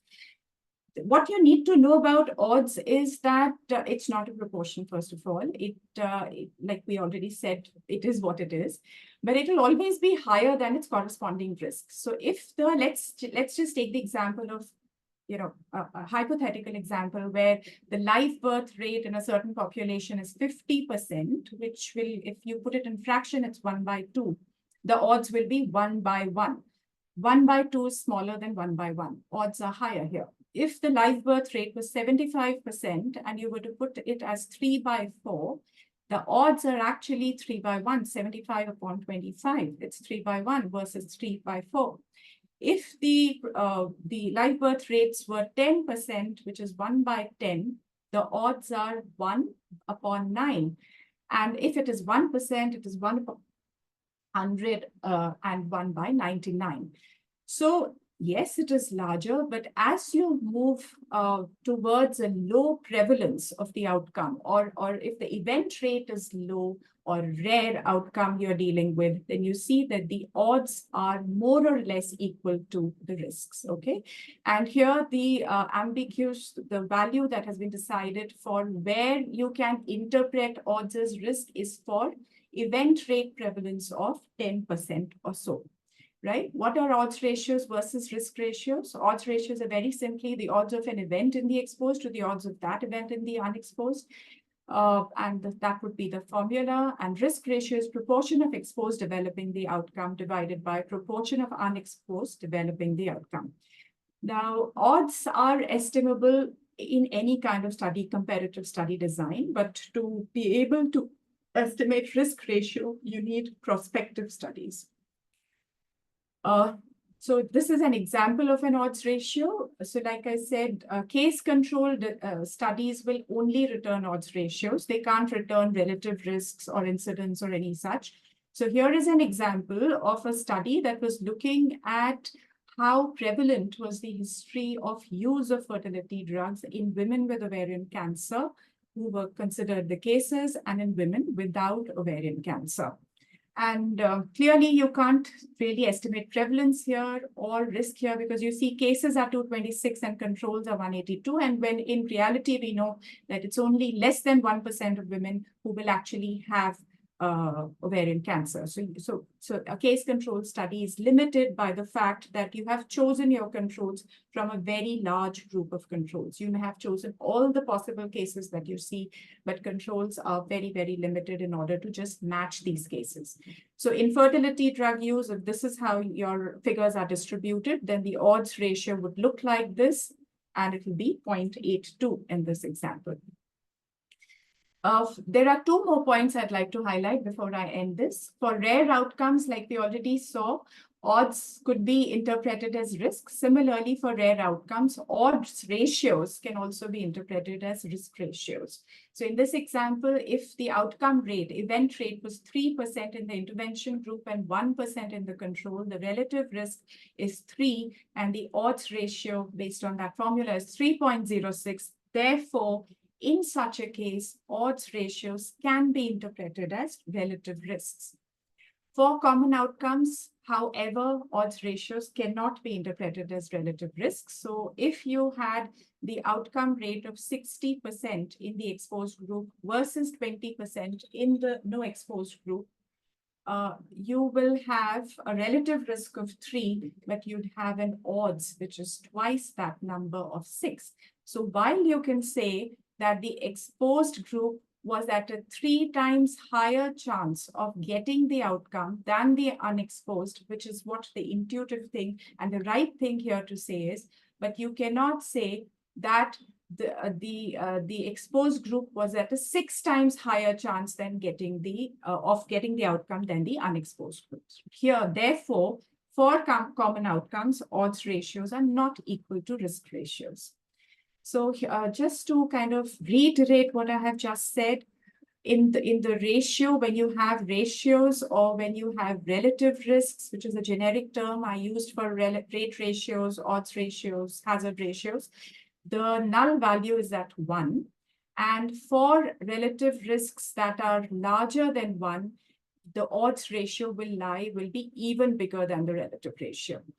Similarly, for relative risks that are smaller than 1, the odds ratios will be even smaller than the relative risks.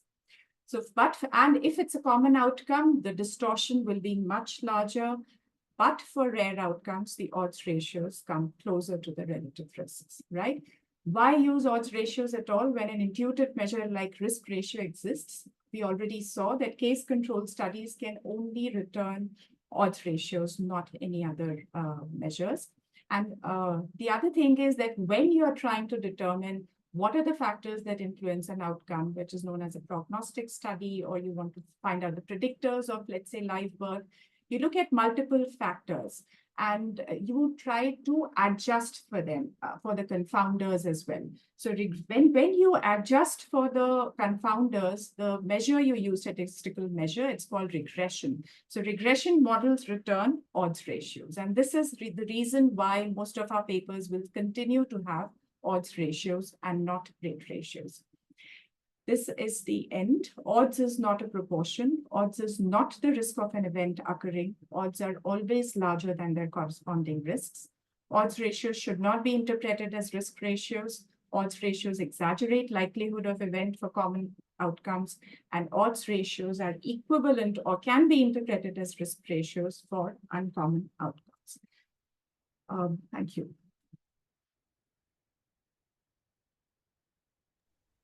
Thank you, ma'am. Okay. That cleared a lot of concepts. Ma'am, we have the next session, sample size calculation for interventional studies. The speaker is Dr. Mohan Kamath. Dr. Mohan Kamath is professor and head of reproductive medicine and surgery in CMC Vellore. He's awarded FRCOG at UDEN by RCOG 2023. He's a Commonwealth Fellow in Reproductive Medicine. He has completed Masters in Clinical Trials from University College London. He's also editorial board member for Cochrane Fertility and Gynecology, Associate Editor Human Reproduction Open, and Specialty Editor in European Obstetrics and Gynecology and Reproductive Biology. He's the Editor-in-Chief of Journal of Human Reproductive Sciences, ESAR Journal, and he has more than 120 publications in international. So, Thank you. I'm just trying to get my slides back. Thanks, IFS and Ruba and the whole team. I'm just trying to share my slides. Is it visible now? yes, sir, these are visible. One sec, I think I'm just struggling a bit. One sec. It's come? Yes. Yes. It's not going on the slideshow. Okay. Yeah. I'm just trying to just see my slides. Okay. So I'm yeah, so this talk is on sample size calculation, and I think we had had a 1.5 hours or more of the session. So this is the last 15 minutes. So I hope the participants hang on. So I'm not going to rush through too many things. What I'm planning to do is just take you very slowly with some concepts. This is just about concept clearing, and I hope that the broad message comes through. And I'm happy to take any questions straight away. So moving on, the first thing that all of us need to realize is what is it? Why do we actually need sample size calculation? And end of this talk, probably you should be clear about what information you would take to the statistician. That's what we are for. We are not here to replace the statistician. We are just here to understand what information our statistician or the software for calculating sample size we need. Okay, so of course I'll touch upon what impact sample size has initially itself. So always, whenever you're looking at clinical research or any article, always think about what you are actually up to in a routine clinical OPD. What are we looking at? So let's say you're all into fertility and fertility treatment. So we often find this that you have clinicians sitting in the OPD and you have a couple who've had a failed IVF, an unsuccessful IVF, and we end up thinking, because there's a lot of buzz all around on endometrial scratch for quite some time, what is it? Should I offer this to this woman, or does it really work? So then slowly the things start, moving on, and then you're going to start wondering what's the evidence for this. And in what is the evidence, what exactly we mean is what's the truth about this?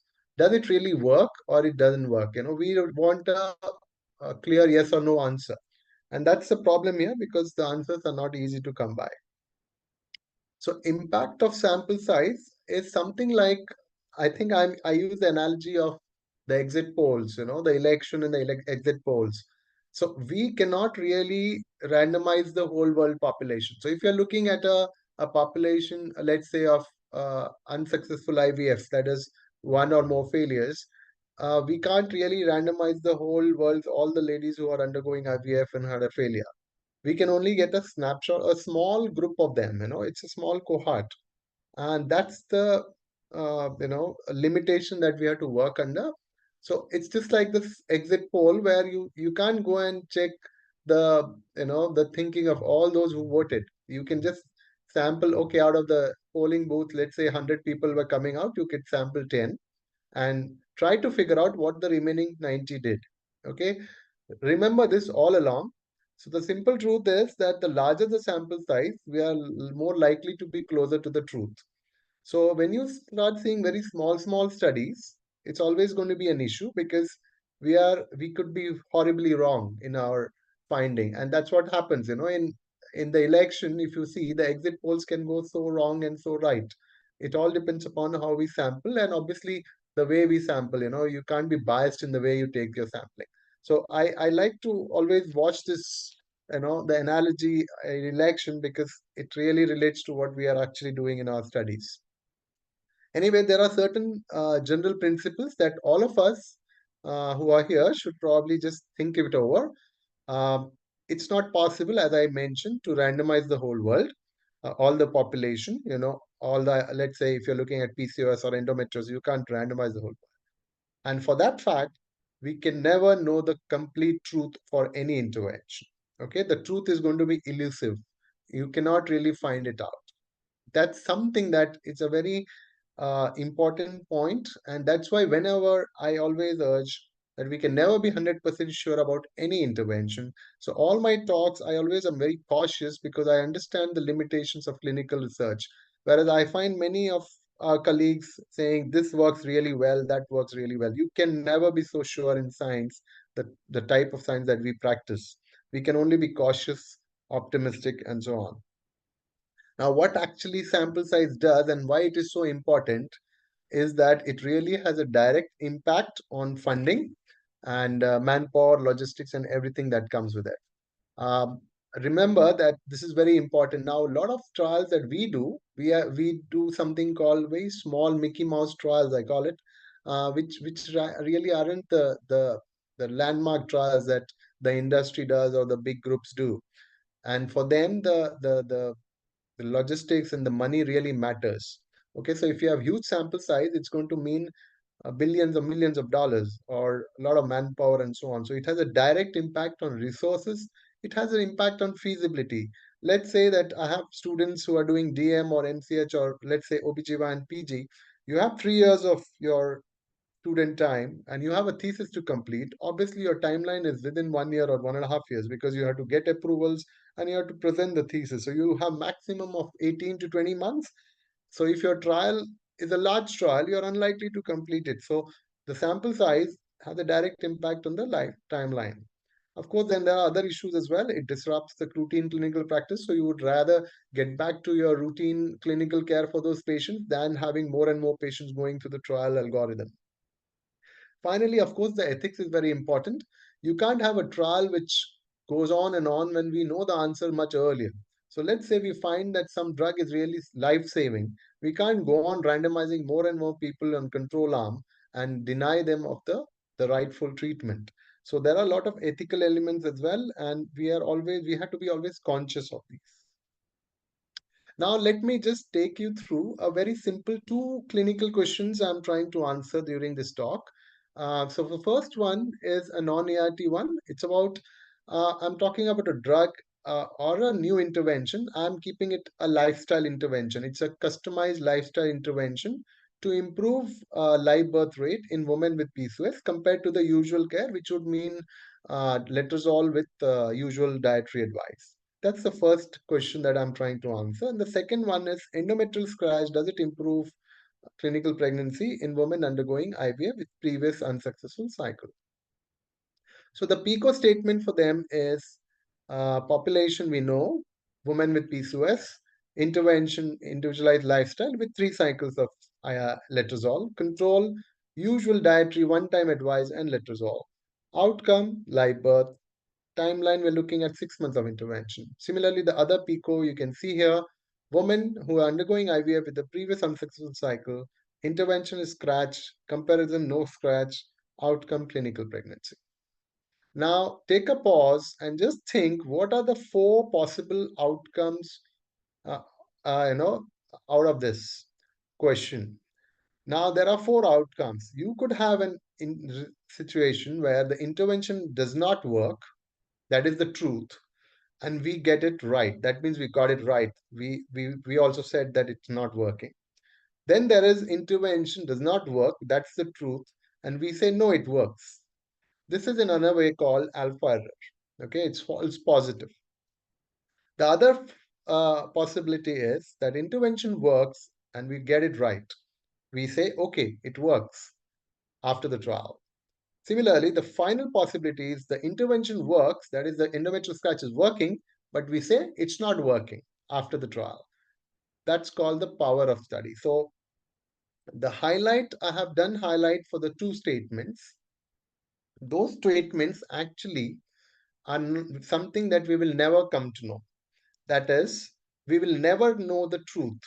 Okay. that is something that we have to understand. This analogy from the election and exit poll versus election is different. In that context, you will actually know the truth after the election. Whereas in the real world, in the trial situation, we will never know the truth. So we have to accept that we are going to go wrong, and what is that margin of error, or what is the margin that we are comfortable with.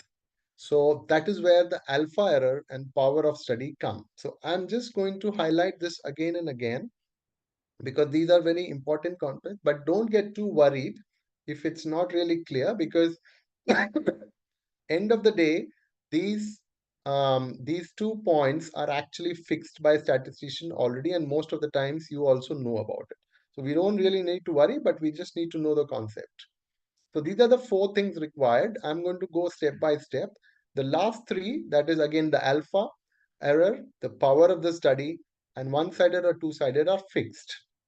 So if getting too complicated, don't worry, these are all fixed. The first 2 is what you as a clinical person needs to give it to the statistician. So I'm going to break down this jargon, estimate of response rate, and so on and so forth. And I'm going to take you through those 2 examples just to drive home the point. Now, I know that alpha error and power is all scary, but I'm again going to reiterate, alpha error simply false positive. That is, endometrial scratch is effective when we say it's effective, when actually it is not. So we got it wrong. And we set that error at 1 in 20, that is 0.05. So even when we find that results are significantly better, you remember that we all need to remember that you can actually get it wrong by 5%, that is 1 in 20. The same thing, and this is more common phenomena, that is false negative. We say that the scratch is not effective, but actually in truth, in the real sense, it's actually working. So this is something that is power of the study, and this is very often the case because most of our studies are underpowered. So normally the power is set at 80%, but we can actually good trials go up to 90%. And these are the 2 fundamental things I thought I will. If it is still not clear, I've given up a picture of all of us OBGYN people should easily be able to relate. Alpha error is nothing but false positive. You can see the guy really can't become pregnant, though anything is possible in future. Type 2, of course, the power of study, talking about false negative, when we know that the lady is pregnant, but we are saying she's not. So that's, again, if you're looking at it, endometrial scratch is working, but we are saying it's not. That's power of the study. Now I'll actually take you through the calculation. So I'm again going back to my same example, an estimate of response rate in the control group. What we want to ask is, what is the success in this group? That's your baseline success, and that data we will have because that's the standard of care. We have been giving this all along. So we found that in 6 months' time, with usual care and letrozole 3 cycles, 30% was a live birth. We had a study published, so we knew the data, and anybody can obviously go back to their data, their unit, and get this data out.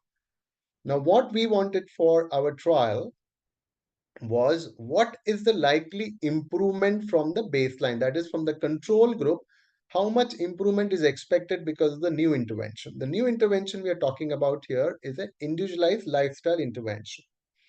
So we thought actually there was no data to give us an idea on this. So we said, okay, let's say 10% improvement is, we will be happy with it. That is, if the new intervention improves the live birth rate from the baseline, remember the baseline in control is 30%, then that is fine for us. So this is the difference this is the likely difference between the new intervention and the control arm, which is 10%. This is a very busy slide. I just cut copied from that article. So those of you who are interested, this IPOS trial is available on the protocol is available on the net. You can just Google it and download the method and sample size calculation. So you can see in the bottom what I have really done as usual care with letrozole 30%. We do not have any data to show how much improvement will be there. we felt at least a 10% improvement is fine, and that's called the effect size or the difference between the two arms. And this data is what we gave to the statistician. Again, I'm giving you the example of the endometrial scratch. We used this, our baseline in previously failed IVF cycle in women with previously failed IVF was 20% clinical pregnancy rates. What is the expected improvement after endometrial scratch? So we went by what was the data available at that point, that is Barash paper, the landmark paper in 2003, which said that clinical pregnancy double after endometrial scratch. So the difference between the intervention arm, which is the endometrial scratch, and control, which is no endometrial scratch, was 20%, because doubling is 20 plus 20, 40. So that was the effect size or the difference between the intervention and control. I hope all of you are clear, because this is the crux of all the sample size calculation. So we fed this data. You can see this here, 20% in previously failed IVF women, doubling of pregnancy rates, that is again a 20% difference. And the calculated sample size was 90 plus 90, 180. And don't worry about it. This any statistician will give you, but you can always do it on the software which is available freely online. This is a very interesting picture I had got long back when I was doing a post-graduation. So I'm not sure if you can see this, but on the left-hand side, the y-axis, you can actually see the baseline success. Let's say 0.5 is 0.05 is 5%, 10%, 15, 20, like that. I have put a box at 40%. So that's your baseline. So when you see on the x-axis how much of improvement is needed, 5%, 10%, 15, like that. So when we had a success, let's say 40% was your baseline, and you are looking at a 5% difference. That is, you expect the new intervention to improve the live birth by 5%. Your sample size is each arm 1,500. You can see that, I hope, very clearly. So if that difference is larger, let's say you're looking at 10, 15, 20%, you can see on the x-axis the numbers are going down dramatically. If you want a 50% difference, you can see where the x and y axis meet. It's around 17. So the trick is that whenever you're looking at primary outcome, try to go for something which has got a smaller effect size, or a larger difference between control and intervention. Your sample size automatically will go down. So this is the final couple of slides. What we are doing is, when we go to the statistician or the software guy, feed it in the software, response rate of control. That means what is the baseline success in the control arm. Then we need to tell them what is the likely difference between control and intervention. That is, whether the improvement is likely to be 10%, 15%, 30%, whatever. Of course, we need to factor in, Ruma has told this, whether it's going to be proportional or continuous. Luckily for us, we are dealing with very simple dichotomous outcomes, and it's all yes or no proportions. So that becomes a lot more easier. And as I said, rest of it is all fixed. Alpha error is fixed, power is fixed, two-sided test most of the times, don't worry. And also almost we have to account for attrition, that is 10 to 20%. So you have, that's all is required for sample size calculation. This I've just yesterday seen this freely available software. You can Google and get it yourself, not to worry. And you can feed this and you'll exactly find the same thing. I do these calculations myself, then I tell my statistician, can you just validate what I have found? It gives me a good head start in what study I'm looking at. And couple of things, if you don't have data on what is the likely improvement in the intervention arm, there are few ways about it. One is extrapolate the previous studies, data from previous studies. So let's say previous study has given clinical pregnancy, we go to live birth by calculating, 75% only will go to live birth. Or we do a pilot studies. We do a lot of pilot studies now to get this data so that we can plan bigger trials. Or, as I said, in the lifestyle intervention group, the study that we are doing right now, we assume, because there's no data, we assume that 10% difference is something that all of us will be happy, minimum difference. Move on. So the final point here is, the take-home point is sample size calculation. All of you, if you're looking at intervention or be it any study, this is a fundamental requirement, because otherwise you'll get those things horribly wrong, just like the exit polls do sometimes. And of course, what we need to know is response rate in control room. That is, what is the baseline success and what is the likely improvement? That's all is required. The rest of things are fixed, not to worry. I just gave you those examples, but just to clear your concepts. Factor in attrition because there'll be patients who will drop out. And please remember that adequately powered studies are a must for a conclusive finding. I'll stop there. Thank you.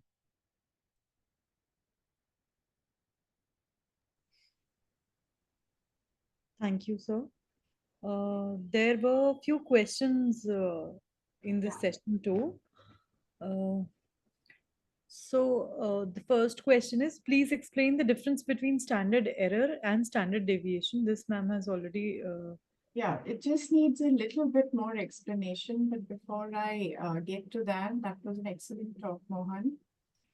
We have just two questions for you. I mean, not from the chat box, but just to make sort of elaborate on what happens when your sample size is not up to the mark. Which of the errors that you explained will go up? And why do people sort of look at a 90%, you know, so a 10% beta error rate or versus a 20% beta error rate? Thanks, Uma. That's a important question because a lot of people mix this up. So I'll give you an example of endometrial scratch trial that we did, and we stopped the trial halfway through. So essentially, the power of the study is about trying to. So what will happen is if we stop short. So let's say we powered it for 80%, and we found that there is no difference. Then we are only 80% sure that this is what it is. Okay, so that's the larger message everybody should get. Now, let's say that we were supposed to go to 200 for an 80% power, and we stopped at 100 or 120. Then your power of the study is even more less. It's much lower. Now, that power, in fact, we did a post study analysis and saw that study's power had come down to 60%. And 60% would mean that essentially when we are saying that the endometrial scratch is not working, you're just 60% sure about this. And then you go back to your original question, you started a study with a 50-50 probability. You are no better after doing a 120 or 130 randomization. So this is where people should understand that when we start getting results like it's not working, the power is very important because that's powers are only till 80%. Now, good trials will go up to 90% because if they go to 90%, they will tell us, okay, we didn't find any difference and we are 90% sure about this. But That's that what would it is. mean in enlisting a huge number of people then to Now, get it does increase no, it doesn't increase that much, but it does increase. Obviously, the more power, more the sample size requirement, but it's not a huge difference. But people don't understand this. They are all going on 80%. But for this IPOS trial, we have done a 90%. And if you wanted to move down the alpha error from 0.05 to 0.01, what that would it also will increase the sample size, and that is there is a debate on whether we should actually move towards 0.01, which is more robust, but then that will make a lot of our interventions useless. Yeah, there are some questions in the chat box. One of them is asking, we always need previous studies to have effect size. What does standardized effect size mean? See, I'll just answer the broad one. See, that's my last point I had made, that it's not all, because if you're coming up with a new intervention, obviously you won't have data on that. So that is a different thing. But there are times when if you don't have previous studies, then you can either extrapolate. I gave an example. That is, somebody has quoted clinical pregnancy and you want to go on a live birth, you can extrapolate, or you do a pilot study. So the fact is that we don't understand much about these things, but pilot studies is a norm when we are actually moving to the trials. We can't just do those 50, 60 and expect that. That's not the norm. The norm is bigger trials need a pilot study and you have the baseline data and then you move on. So that's where it is.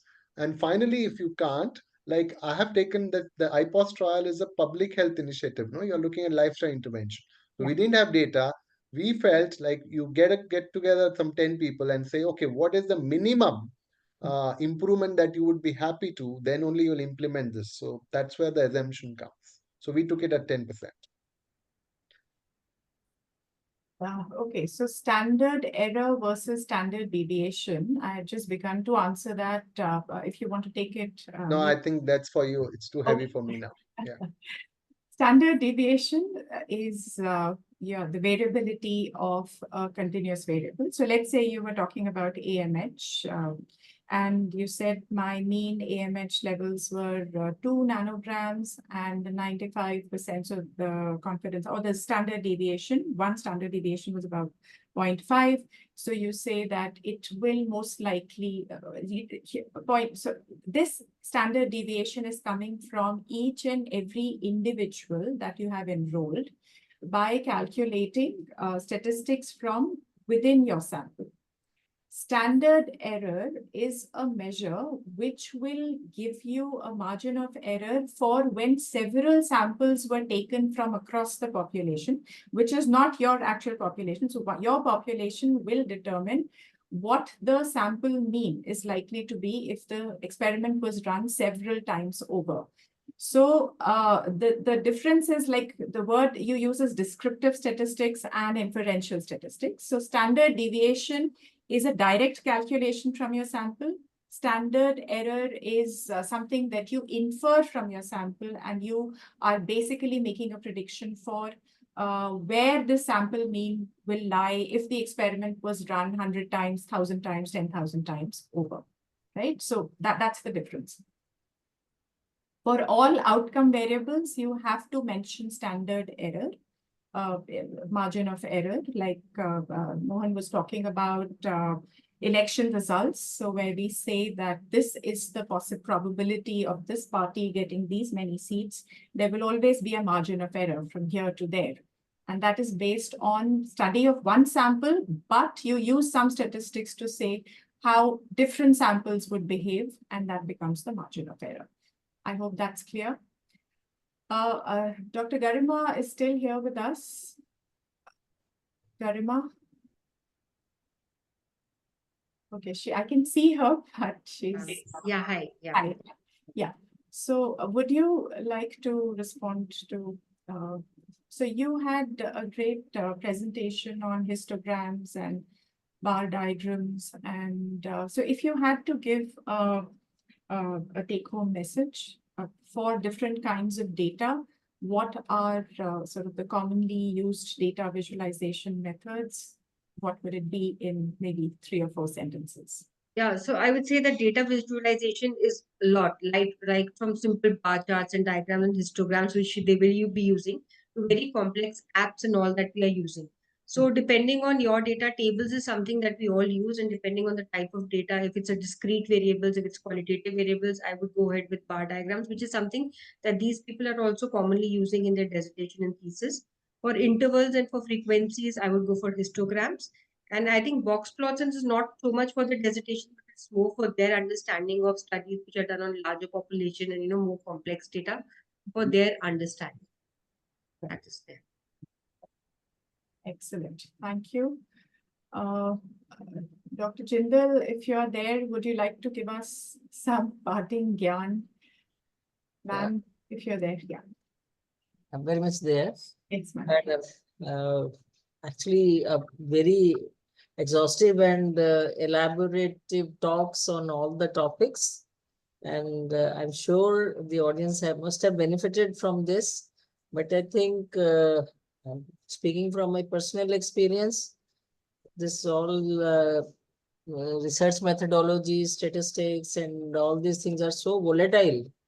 Unless you practice it again and again and again, you will just when you're listening, you think you have understood. Yeah. But actually, you have to do it, and then only you will understand that how it is done and what's the right way of doing. So, like when I first started with Excel sheets, so my statistician said, "Data clean to hai nahi." I mean, with such basic things, so you don't understand. I mean, I've done it very nicely, Hmm. So then slowly I understood the meaning of clean data. Right. And then you start learning how to make diagrams. But the most important part in the end is the interpretation, Correct. that to make sense of the data. Yeah. Statistician can only present data, but you have to make sense whether it's actually relevant or not. So that is the point where you have an edge over the statistician. You have to guide them what to do. Because these days computer programs are there, they will just calculate anything. Unless you do it in a systematic manner. And you actually have to know what are your endpoints. Thank you. Thank you so much for that, ma'am. Dr. Siddharth, would you like to give us some parting comments? I don't see him. He probably left. But thank you all. Thank you so much, Dr. Mohan, for taking the time out for this. You're sitting in London, I know. And hope you are well, though. Yeah, it's all rainy day here. Yeah. Okay, right. Okay. Thank you. Thank you so much, Dr. Jindal, Dr. Kamath, Dr. Garima, Dr. Siddharth, and and Dr. Tanu for excellently holding this program so smoothly. And thank you, CI team. Thank you for giving us the backup. Thank you all. We have put out 2 links for you in the chat box. If you have managed to go through them, those are questions on the 4 talks, and they'll help us in assessing how much you've understood the talks. Most of the questions cover the gist of the 4 talks that were covered. Thank you all, I guess. Bye. Right. Good night. Right.